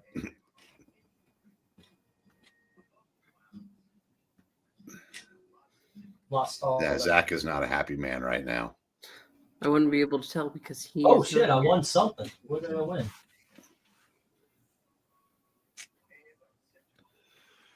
No, Vincent, this is a series that came out in the early 90s. He'd been around, he'd been back in comics for about 15 years by then. By this time, his true passion was to be an actor. So he's out in Hollywood trying to make it as an actor. And it's a lot of it's fairly lighthearted. So yeah, I hope you enjoy it. I said, I mean, I thought it was a fun series. Okay, so we got a bid on A through F from Vincent. All right. That is all right. And yeah, the Hulk in D, that was during the Peter David run when the Hulk was, fully intelligent and kind of like a smart aleck version of Bruce Banner with the Hulk's power. And that's my favorite all-time version of the character. And so far, no love for the Batmans and Robins. Na na na na na na na na na na na na na na na. I liked some of these. The Bruce Wayne Road back and the Battle for the Cowl and whatnot. Yeah. Of course, that's my favorite Batgirl, so that helps. Okay. Stephanie, right? That was Yes. her. Yeah. Yeah, her 2-year series right after this that got axed to make for New 52. I really liked that one of the issues is worth like $70. Wow. Why? It's just one of those covers because she's like, she's got blood coming out of her mouth and she's like smirking like, now it's my turn. And what was the issue number? What's that? What's the issue number? I think like 12 or 13. England desperately looking through his long boxes. No, I'm looking at it. It is a really cool cover. Yeah. That And is it came out pretty sweet. because that's around the same time that the Adam Hughes Zatanna covers that went through the roof. Mhm. And the last issue of Power Girl that's expensive. Now, part of it's the other part is because the print runs are minuscule, Right. but I only still have those because those were in boxes that I hadn't filed yet before I sold my collection, and by that time I just run out of gas from carrying down a lifetime worth of boxes downstairs. But what I'm looking at, it looks like it's a second print. Second print. Capullo variant Death of the Family. You were talking about before the 52. Yeah, it's from the 2009 series.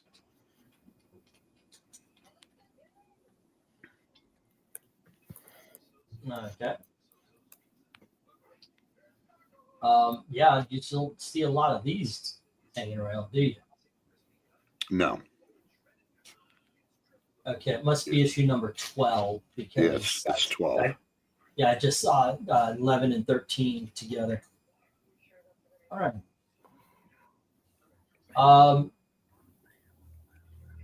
Wow, $80. Here's a variant of 122.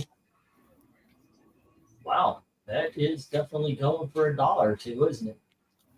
Yep. I think quite a few more from what I just heard. Okay, let's get the 1 minute warning here. It's a warning. There's a minute. Okay, actually, there's about 47 seconds. I'm late with the 1 minute warning, so there you go. And we have Vincent with the Wonder Man's No Love for the Batman. Alrighty.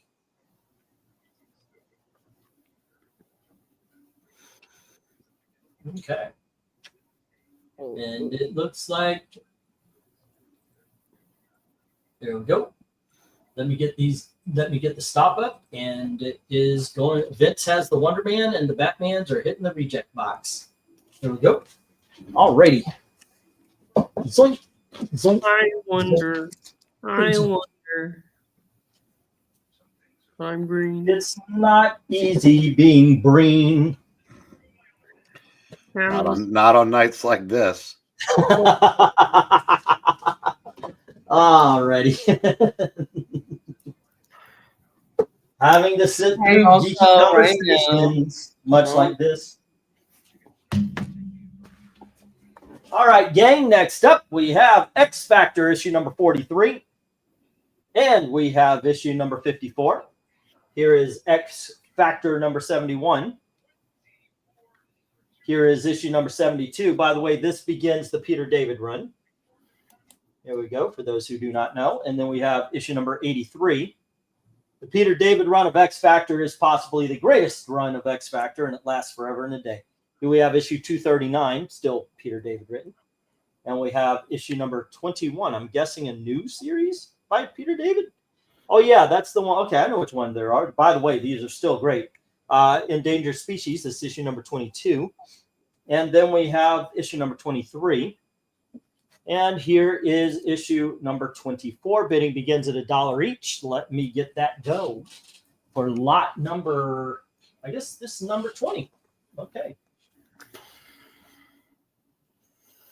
Go for lot 20. And we have one after this because I do have 4 left. So there we go. Let's see if there's any interest in this. How can we sell this awesome run or awesome series here? Which one would you go for, Eric? Would you go for the earlier stuff or the later stuff? Myself, the last 4.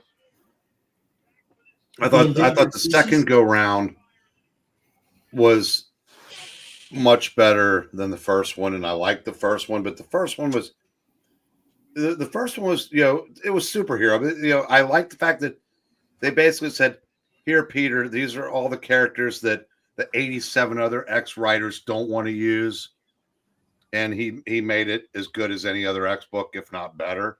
Oh, it's better. And then he did the same thing however many years later with the series that started with the Madrox 5-issue series in like late 04 into 05, and then they resurrected the series. And I thought that was excellent. Yeah. Oh yeah, that was the best run in my opinion. Where they were a investigation thing in some New York neighborhood, New York borough. Yeah, that was the best. Easily. I liked what they did with Layla Miller, who for some reason escaped the scrutiny that Aricia never could.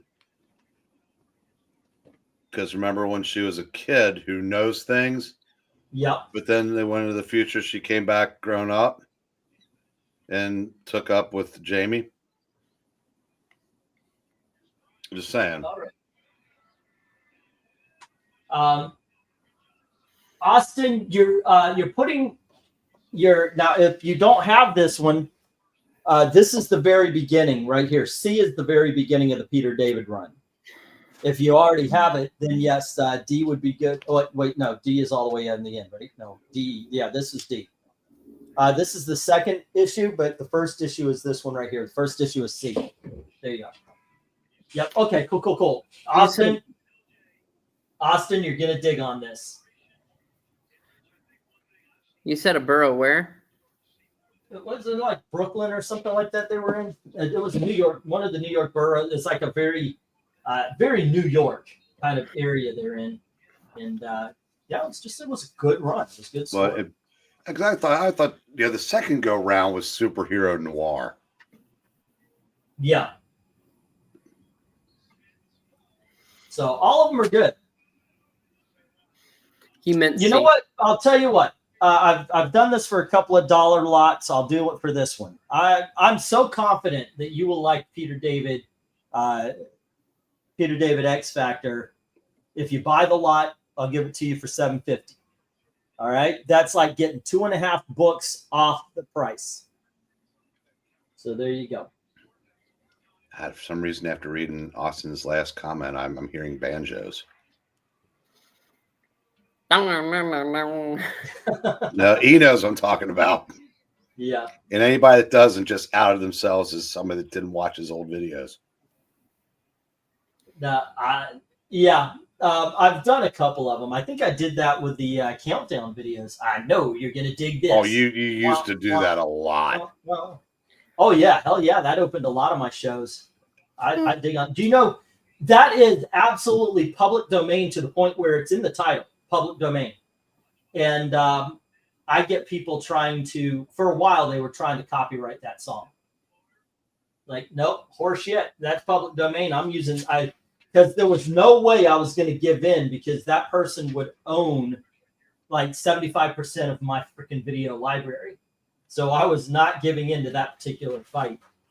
A lot of times I'm like, yeah, no, but no, you're not getting the Charleston from me. That ain't happening. No way. Alrighty, it's been a couple of minutes. Let's get the 1 minute warning.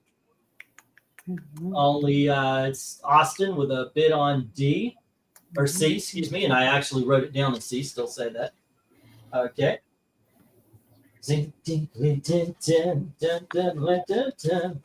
I like that. That just, I don't know.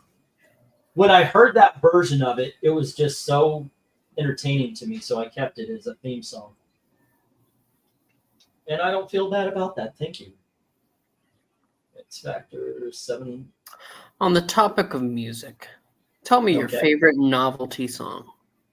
Novelty song? Yeah. Favorite? Bohemian Rhapsody. That's not novelty. No. It's a novelty song. That's a legit good rock song. Yeah, but it's man, no, that's no. Okay, trust me when I say this. If you Curly Shuffle is a novelty song. Kung Fu Fighting. No, Bohemian Rhapsody is a good song. It's no Disco Duck. Disco Duck is a novelty song. I know. Bohemian Rhapsody is not. That's not a conventional rock song. It's a novelty. My favorite is. I'm just kidding, by the way. No, go on ahead. My favorite is Yes, We Have No Bananas. We have no bananas. Bananas today. That is a legitimate vocal jazz. They're coming to take me away. Fish heads, roly-poly fish heads, eat them up, yum. Yeah. All right. What is a favorite novelty song? Goodness, that is a that's a good novelty song written by somebody you may have heard of. Austin has X Factor 71. The rest of them hit the rejects. So what's your favorite, Pixel? I just said yes. We have no bananas. Okay, here's a question. Talking about you said that Bohemian Rhapsody is not a novelty, even though it's recorded in such a way that, actually, if somebody wanted to argue it, I could figure, because it's a rock song with an opera, the whole 9 yards. How about this one? Elton John, Crocodile Rock. Is that a novelty or no? No. Okay. Show your work, sir. A novelty song. Somebody just mentioned the Monster Mash by Bobby Pickett. So why is the Monster Mash a novelty? And because Rock? That's made specifically to be played at Halloween. Okay. It's the way this Crocodile Rock does not stick out like a sore thumb on whatever album that was on, and neither does Bohemian Rhapsody. They fit the albums that they were on. A good novelty song. Like I said, it's memorable for it being a novelty. Like I said, like the Curly Shuffle, like Kung Fu Fighting. Okay. I've got one, but do parodies count? Like taking somebody else's tune and putting your own words to it. I think that makes them parodies, like Weird Al's entire career. Because there is a song that I truly do like called oh goodness, it's the Batman, and it was done to Wild Wild West. It's called Adam West. But if we're thinking of stuff like that, there's a song called Gorilla City, which is basically about DC gorillas. that I truly like. Okay, kids, here we go. This is Thor number 3 from Dan Jurgens' run. And we have Thor number 5. And here is issue number 7. Next up, we've got Thor number 10. And here is Thor number 11. Here's Thor number 12. We have Thor number 13. And Thor number 15. Here's Thor number 19, or 16, excuse me. And Thor number 19. And by the way, to seriously answer the question, I'm an 80s kid. It's Pac-Man fever. And there you go. Let me get this up. Last lot of the night. And that is lot number 21. So lot 21 starts at $1. There we go. Yeah. Hello to RDB. Hello, Professor Pixel. We meet again. I don't like that tone. I don't like you so much. Puppeteen. How's it going, little puppeteen? I don't like that tone either. Pixel, you're banned from the readings tomorrow.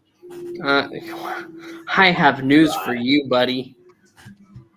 I'd play the disco white boy count. Nick Quinn. Don't worry, be happy. That was a serious song. That was an annoying song.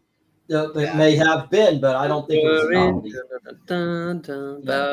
You are talking about things like the Disco Duck, or what about Convoy? Convoy, would that be? That's a good question. This special needs daughter of one of our favorite customers was so happy that she found that on something today. Oh, the Convoy song? Yeah, I would say that yes, that is a novelty song because it was taking advantage of a fad, as it was a fad. It was actually done by one of the people that went on to become part of Mannheim Steamroller. According to Wikipedia, there's a lot of songs that I really do love, like "King of the Road." Hold on, before we go. Okay, Eric, this is Dan Jurgens' Thor. Is this worth getting? Yes, guys, you can't let the last lot of the night go by without any bids, because that would just say we should have ended like 15 minutes ago. I'll just say that it's not crappy patchy earring, so it's actually worth getting. This was the series that came out after Heroes Return, when Marvel decided, hey, maybe if we had good writers on our books, that would be a good thing. So they put good writers on their books again, or whatever. I know it's not Patrick Ewing. What's the guy's name? It's something Ewing. This is decades before Ewing. No. The current one, the current Thor, isn't it? Oh, Al Ewing. Al Ewing. That's what it is. Yeah, I take it back. Patrick Ewing is way more better writer than him. Yeah. That's oddly enough, Romita's art in this did not bother me. I don't know if he was there for the whole time or not, but I think I see Olaf did some of them down the road a little bit there. Yeah, shaving cream. That's the quintessential novelty song. Shaving cream. You know who I'd actually? See what I mean? Something like that. So the minute you guys brought up Convoy, I wasn't. My mind went to Jerry Reed, Eastbound and Down. Eastbound down, over up and down. That's a serious song, though. That's an actual song. Yeah, because Jerry Reed was a country artist, so like Amos Moses. What was the other one that was big hit for him? Like I said, I don't know what you guys the subject is. I'm just saying I love Jerry Reed's music. No. Yep. Would Simon Smith and his Dancing Bear count as a novelty song? I think so. Well, you can't really see the bear dancing on a record, but do what you need. I might go. If you do, it's time to move on to Alaska. To where? Okay. So here's one of my favorite novelty songs. Lydia. Thank you, Jackson. Happy Lydia. Lydia, the tattooed lady. He has eyes that men adore so, and a torso even more so. Lydia, Lydia. Say, have you met Lydia? Lydia, the queen of tattoos. On her back is the Battle of Waterloo. Beside it, I'm always glad there's people that know these songs because I'll never want to know them. I'll be always red, white, and blue. You can why is he buying the auction? Why does the auction do so bad? The singing. La la la la La la la. Alrighty. Yeah, there you go. Breen, take us back to sports. I'm dying here. Disco duck. No, I was gonna start saying, you let my friend go free and throw the book at me. Oh, when you're hot, you're hot. Okay, here's one that everybody loves. It's a novelty song, and it was based on the fact that people were taking something serious and kind of making it overwrought capitalism in their voices bad, and that is King Tut. King Tut. Now tell me that's not a novelty song. No, here's another one. The Streak, Ray Stevens. Yeah, and they call him the Streak. Fast thing on 2 feet. Look at that! Look at that. Yeah, that's what. Like I said, according to Wikipedia, King of the Road is trailer for. I disagree. That's a serious song. I disagree as well. I said that sounded like every other Roger Miller song. That one just took off. Well, they also listed Chug-a-lug, Chug-a-lug. Ain't got no cigarettes, but I'm 2 hours of pushing brooms by 8 by 12 4-bedroom mama. Man of means by no means. King of the road. I like that one. It's a very good song. Dang me. All what is the great church revival when the squirrel gets loose? Alrighty, the lot goes to Vince. Let me take these down, and that is that, ladies and gentlemen. Does that mean Vincent gets it all? $? Yeah, Vincent has the lot. You got it, Vincent. There you go. There was a comedy song back in the day. I thought it was Red Skeleton, but it had the great, like, the church revival because the squirrel gets loose in the pews and everybody stands up. I don't remember that. I remember Hello Mata. Hello Fada. That was very popular when I was a kid. Hello, my baby. Hello, my honey. Hello, my ragtime girl. It is very entertaining. They say we'll have fun when it stops raining. Alrighty then. Let me get my handsome colleagues. Ray Stevens, Mississippi Squirrel Revival. My ding-a-ling, my ding-a-ling. That was actually Chuck Berry. So if you've never heard of the Ray Stevens Mississippi Squirrel Revival, go watch that now. There's a Klingon on the starboard bow, starboard bow, starboard bow. There's Klingon on the starboard bow, Jim. There's life here, but nobody knows it. Nobody knows it. Nobody knows it. Life, Jim, but nobody knows. Yes, or not as we know it. There we go. I don't know if you guys heard of Star Trekking Across the Universe. Y'all ever hear that one? No. I'm praying for sports. All righty, kids. Vincent has Tau number 3 and 6, and Sam Marie number 3 for $1 each. Purgatory number 1 for 8. Hawkman miniseries, Legend of Hawkman miniseries for 10. Hawkman Shadow War for 10. Fables hardcover for 10. Blackhawks 1 through 3 for 5. Thunder Agents 4 and 5 for $1.50 each. And Wonder Man number 6, 7, 15, 26, 27, 28 for a subtotal of 55. That is 1, 2, 3, 4, 5, 6, 7, 8, 9, 10, 11, 12, 13, 14, 15, 16, 17, and then 18, 19, 20, 21. Okay, so we're going box here, sir. And with shipping, that is 65, 72. If you want me to hold, it would be 55. If you want to hold for a larger box, like a short box or something like that, it would be 55. If you want me to ship it along, it would be a medium-sized box at 17. And if you want them to sit here and read it, it would be $10 more. Yeah. Did you get... No, I completely forgot about the Thor. Duh. Okay, let's try that again.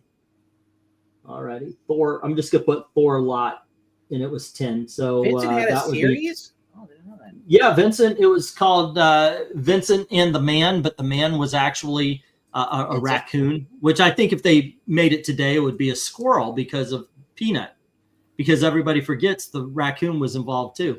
Well, Yeah. what we don't really know is actually his first name was actually Peter. Peter the Peanut.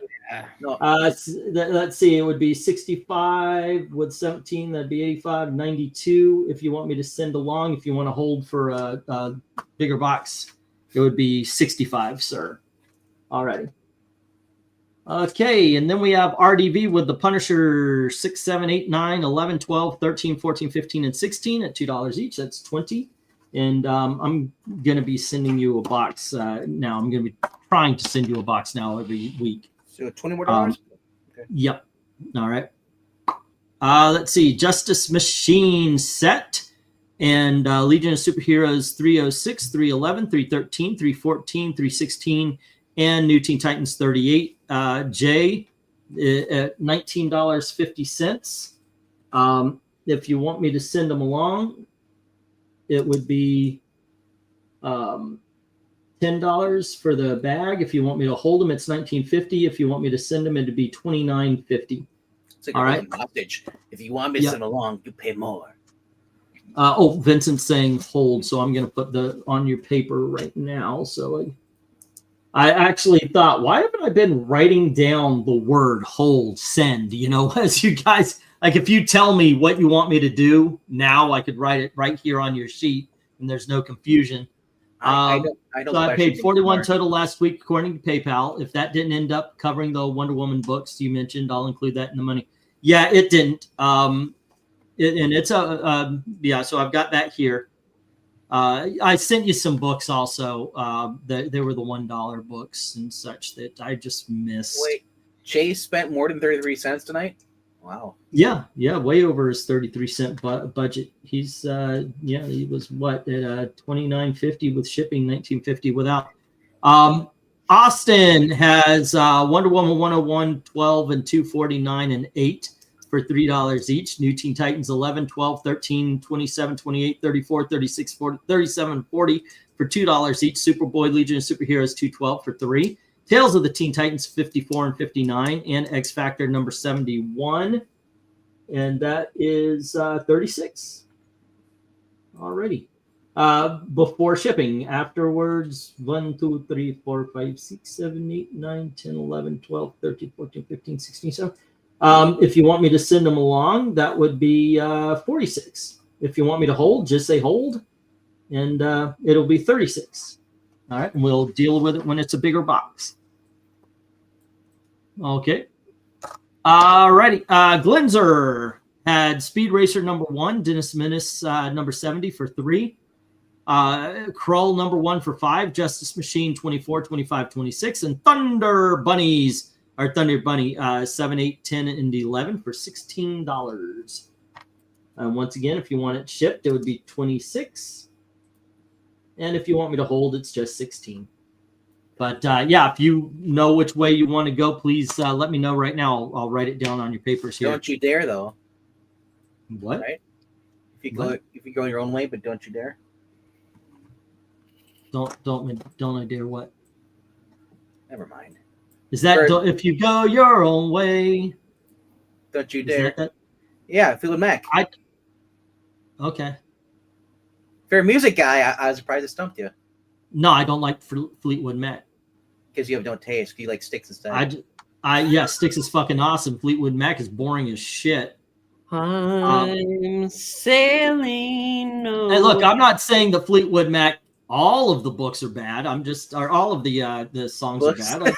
That's one of them. Yeah, I know, right? It's just okay. Look, I like Rihanna a little bit. Go Your Own Way's not. Edge of 17. I thought Edge of 17 was her solo. Is that Fleetwood Mac? She's still with the band. Yeah. No, okay. I mean, if it's their band, that's one more on the pile. Was Landslide Fleetwood Mac or her solo? I'd have to look it up. Yeah, because I like Landslide, but yeah. Thank you, Vincent. Thank you very much. There are songs. I mean, that's the way it is. Sometimes there's just bands I'm not a big fan of, but they've got songs I like. So. There's another band that covered Landslide, and it sounded so much better. Dixie Chicks. Actually, I'm thinking it might be in Green Day. Actually, oh, Green Day sucks nowadays. Well, they've always sucked as far as politics are concerned. Green Day's another one of those bands. I think they've done 3 or 4 songs that I liked, but overall, I just don't care for them. And now I really don't care for them. Don't You Dare is nowhere in Go Your Own Way. Okay, says Jackson. Yeah. But no, I do like Arena Rock, which Styx was part of, and that included like Kansas, and it included REO Speedwagon, Journey, those kind of bands. I liked them because their sound was big. When I go to a concert and when I of one of those people or bands, the music fills the auditorium. I mean, they make sure that every instrument is being played. Jim is saying Edge of 17 with Stevie solo. Yeah, I like that one. But yeah, I don't know. What other band you want to know? You probably prefer Smashing Pumpkins version of Landslide? No, I don't know. I never liked Smashing Pumpkins, tell you the truth. You can't base your taste in art based on politics. You'll end up with nothing. That is a true fact.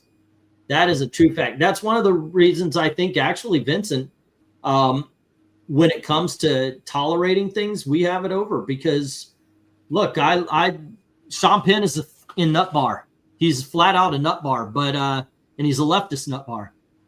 But goddamn, the man can act. You know, we've been doing this for I've been doing this for as long as I've been aware of politics. So that at the very least is 13 that I can remember. You just get to know the people that do your entertaining. They're on the left, and it's just the way it's going to be. But you're absolutely right. You can't base the art on the politics, or you'll have nothing. It's on the other side. I like the movies that the Daily Wire are putting out. Aside from the documentaries, they are not political. And so you have things like Run, Hide, Fight, which was pretty good. You have the other one, oh goodness, I can't remember the title. But this woman, she's a drug addict, and her ex-boyfriend and the people who supply the drugs and such, they're coming after her for some reason, and she's locked in this one room. It's very, very well done. Can't remember the name of it though. The Room? No, but it was. They're all on the Daily Wire. I whenever they put out a new movie, I pay the $15 for a month of their content, and then I turn it off after I've seen everything. So, because they still do YouTube. You know, so why do you need the other stuff? Like watching a Daily Wire movie is like watching something produced on Tubi. They've actually got some production value to them. I was actually surprised. The one they did a superhero movie with Carrie Ailways, which was a little weak, and they did a very funny comedy, Lady Ballers. It was funny as hell. It's basically about men making their own female team.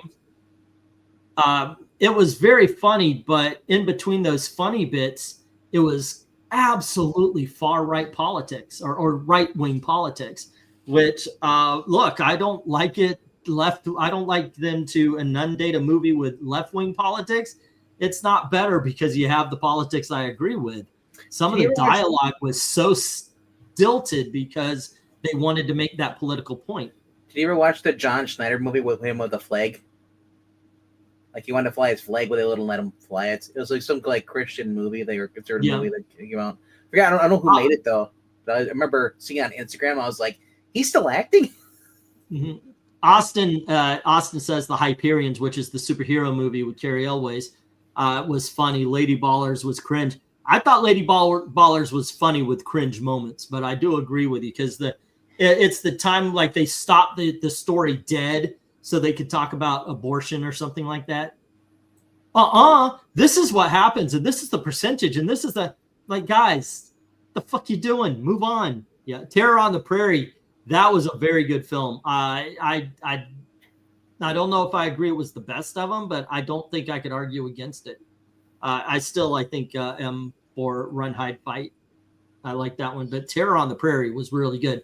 That's the Gina Carano movie they made with her after Gina Carano got fired by Disney. Alrighty. Anybody need any questions about their lists or anything? Just let me know.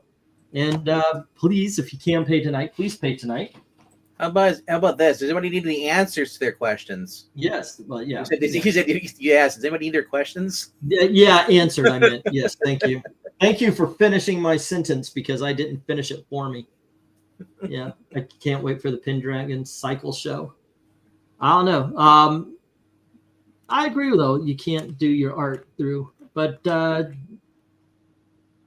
read the book, which is great, and the behind the scenes videos look great. Says Austin. I know there's a lot of bands that people love that I don't like. You know, Eric's raked me across the coals over the Clash. Never got into them. Like they do one or two songs I like. There's always an exception. You're like, should I stay or should I go? No, it's Clash. I'm leaving. Should I stay or should I go after the song? Yeah, I'll go. I mean, you're done to me. Well, I mean, I know back in the okay, day. I marked it on your sheet, Austin. I marked hold on your sheet, and I've got hold from Vincent. Everything I've heard about the Clash, like during the days of punk, a lot of people were upset because the Clash, they said they sold out because they got the record deal and stuff. They were the first ones to become like popular. They were on CBS from the very early days. They were. If I said they were sold out because MTV started playing their music on Combat Rock. Yeah, like a lot of by that time, that was about over for them anyway. Yeah. But anybody that says people, okay, the people that say people sold out are the same people that, like I said, it's people did the same thing when Nirvana did Nevermind, and an album, because the first album had Sub Pop made for $600. Then they got signed to Geffen and had a monster hit, and that song became a cassette single. And all the purists that said, "Oh, they sold out." It's like, okay, that's great. Are you going to pay their bills for them so they can stay playing 30-seat venues so you can say they're still indie? That's always annoyed me. What the whole punk thing. Hey, you remember how Appetite for Destruction was released, Eric? And it was like the first single, Welcome to the Jungle, I think it was at the beginning of the year, and it just kind of kept going. Like you could not stop Appetite. So they kept putting out singles. And I had somebody talk to me about how great Guns N' Roses was because he had bootleg albums and all that kind of stuff of them. Oh, they're so good. They're so wonderful. They're wonderful. In the time of Appetite for Destruction, like a year later, he went, "No, they suck now. They went corporate." The same fucking album's out. It's just because a band gets popular. You just have these people. They like to be the first ones, They want to be the first ones to tell you how a band is. And as soon as they lose that, they just kind of lose interest in the band itself. I was watching, because when I was watching, it had like it was like the documentary of punk. It had all the guys the guys from the New York Dolls, or it was. You had Johnny Rotten there. You had a few others. I think Henry Rollins was there too and stuff. And they're discussing like punk and stuff. So what's the name of that guy? He did that song "Hot, Hot, Hot," and he was from the movie. His real name is David Johansen. He was in David Johansen. That's it. The New York Dolls. Okay, yeah.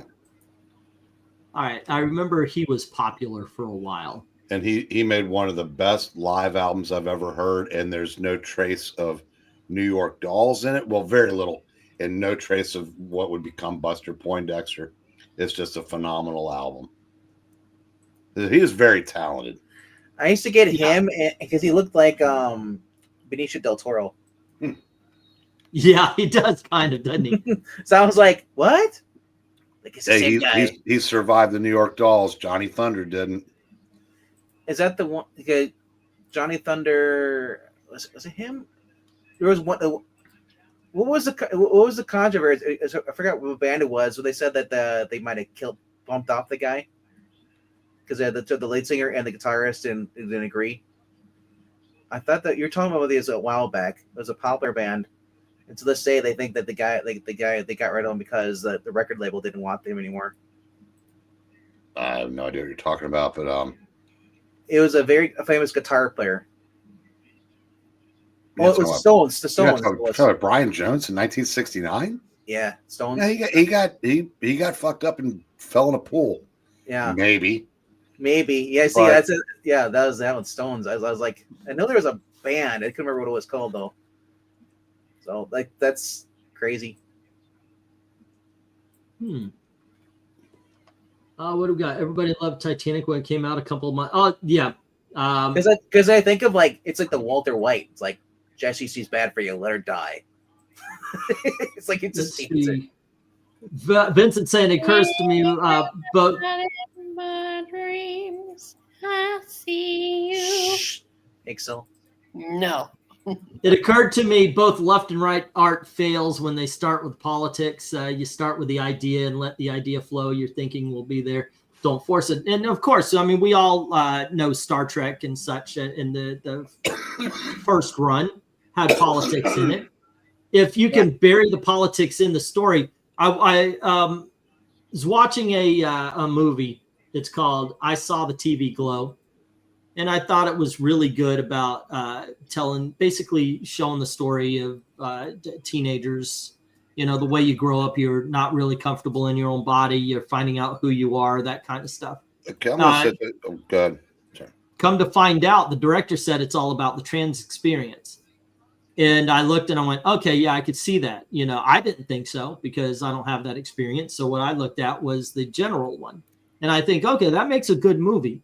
Because if you can watch it and you can get 2 points of view going in the same direction, okay. But the thing is you have to yourself find that particular item. I think it's good when a story can carry you and the politics are there or not, depending on how you feel or you're looking at it. Go on ahead, Eric. Sorry. No, say Jim. Springsteen really didn't make his brand by pretending to be patriotic. He was the working man. He's the everyman.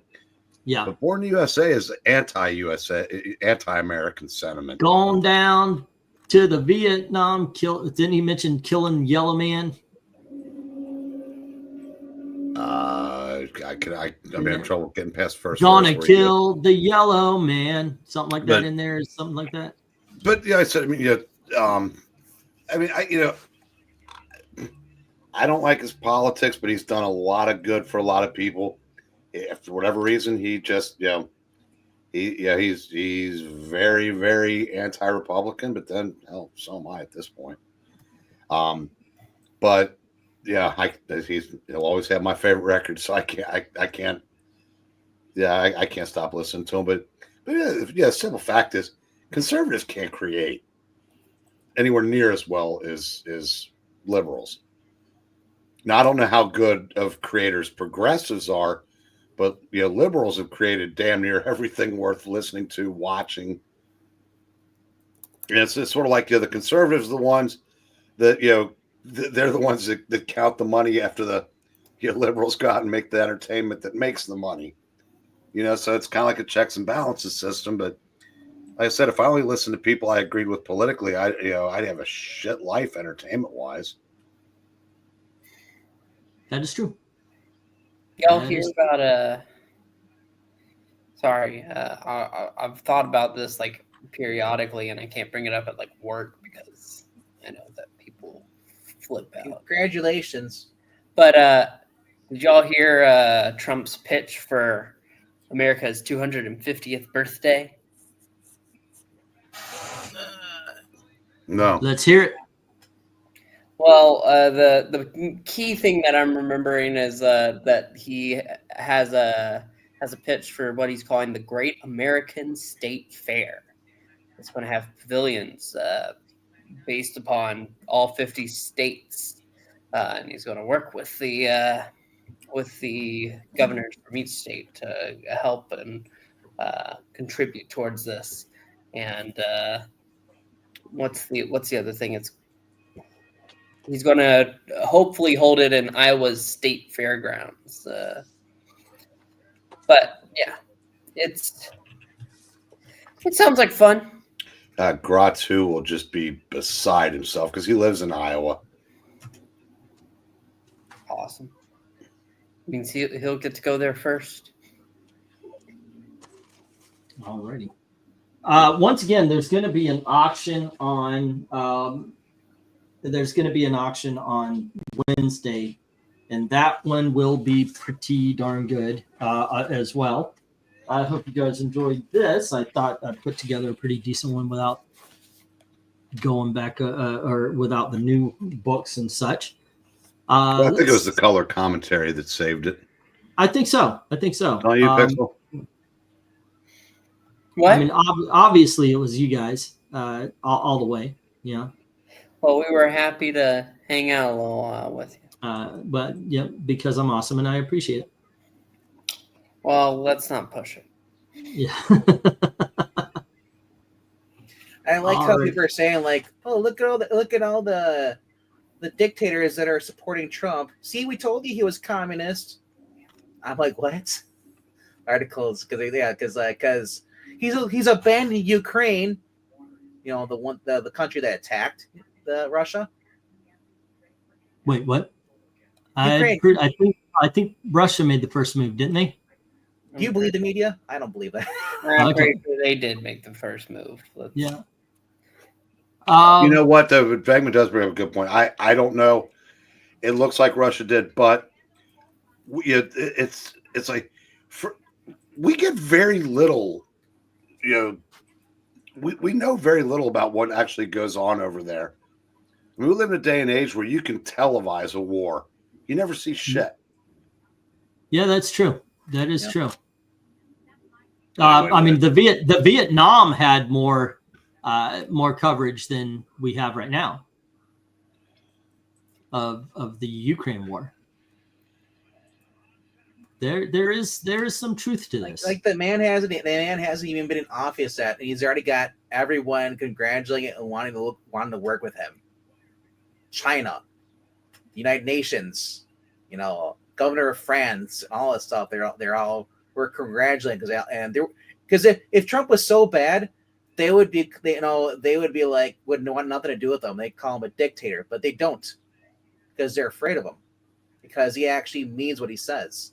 Where Biden was a puppet, and they could get away with doing whatever they want. That's why China was going to invade Taiwan, you know. And like I said, because they realize they're fucked now.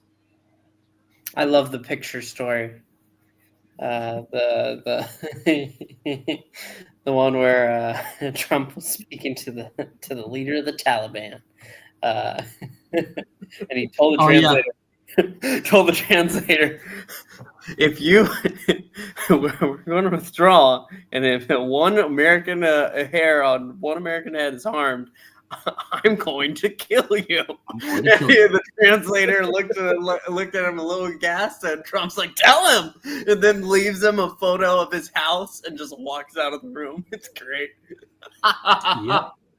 Hamas announcing that they want to cease fire is now Trump's back in office. All on day one after the election, the next day after the election, everybody just comes forward and they're like, "Yeah, he hasn't been in office yet, and he's already solved peace in the Middle East again." Let's see. Trump is so 1980s and 90s and patriotic, authoritarian, not communist. Oh, come on, they invaded. Thank you, Austin. Good conservative art.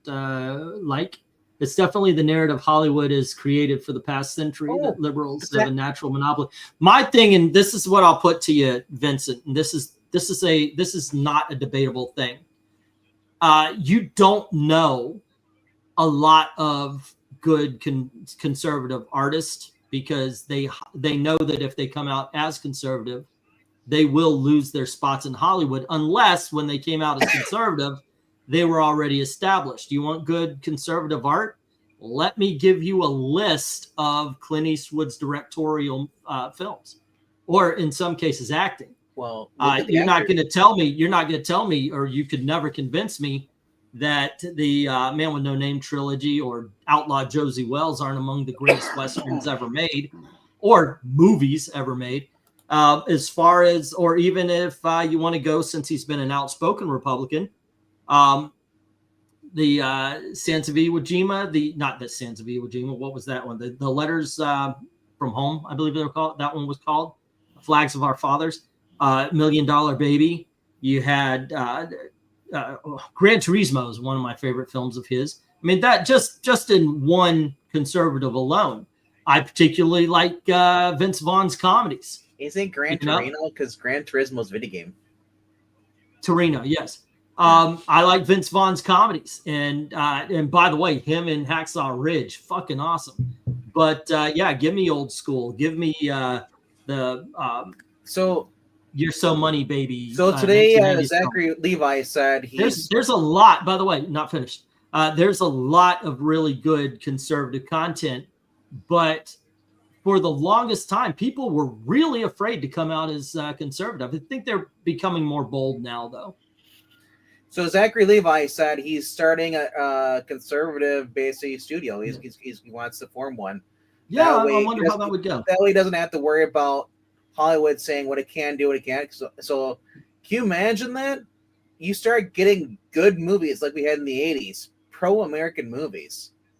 You know, that would be awesome. But your ointment is taken pre-1960s Hollywood? What? A lot of the movies I mentioned were later than 1960s. He said that it's more business art as it's controlled from the beginning. Yeah, okay. All right. It used to be more balanced before the 60s. You had renowned conservative and liberal movies. Well, even before the 60s and the 40s, you still had communists in Hollywood. Yeah, but you can't. Look, Elia Kazan they weren't out. They were more secretive. They weren't as bold as they are today.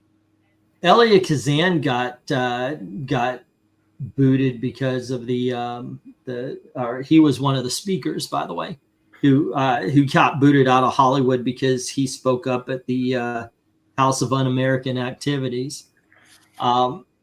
He made On the Waterfront, but you could see that coming because On the Waterfront is an anti-union movie. It's a freaking excellent film, and nobody's going to convince me that Marlon Brando didn't kick all sorts of ass.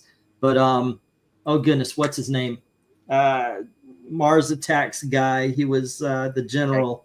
Jack Nicholson. No. He's older. He's been around since On the Waterfront in the 1940s, but.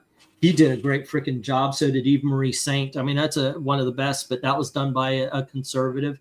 But he got booted out of Hollywood after he named names and got people in trouble with the House of Un-American. J.D. Vance has said if Europe wants to regulate Elon Musk's Twitter, we'll just drop support for them for NATO. That should be the way it is. Anyway, guys, let's see. Tomorrow, what do we have going on tomorrow? RDV, you want to talk about your stuff? And then Extreme Movie Show, 7 p.m. Eastern. The Mask of Zorro won the poll. So we got some Antonio Banderas Zorro with Anthony Hopkins and the most beautiful woman ever, Catherine Zeta-Jones. So we review that. But after that, I got Fantastic Four, the next issue, 167. And then I don't know, maybe another Donald Duck story. All righty. And tomorrow night is comic book covers from the 1935. I'm just going to go a different, every season we're going to get a different year. Are you going to do all the blackface? Beginning. You should do all the blackface covers. No, I'm doing only blackface covers. Exactly. So, yeah. So it's only no. Actually, I was looking through, and there were a couple of romance that had full on nudity on the covers. I was like, yeah, well, that can be shut down. So Cliff Cornwall. Right. Anywho, guys, don't forget, show on up tomorrow 10:30, and we'll do some 1935 covers. They're kind of cool. There's a lot of little big books, by the way. So we're gonna have. I'm as excited for the rejects than I am for the books that are going to be showing up. So please join us for that. And there you go. Thank you very much for making this another successful auction. Don't forget on Wednesday, we're going to have another one with a lot of newer books coming out. Thank you for As making the always- auction great again. All right. And as always, thank you very, very much for watching. Have a good night, gang. I'm so glad we Good night, had kids. time together.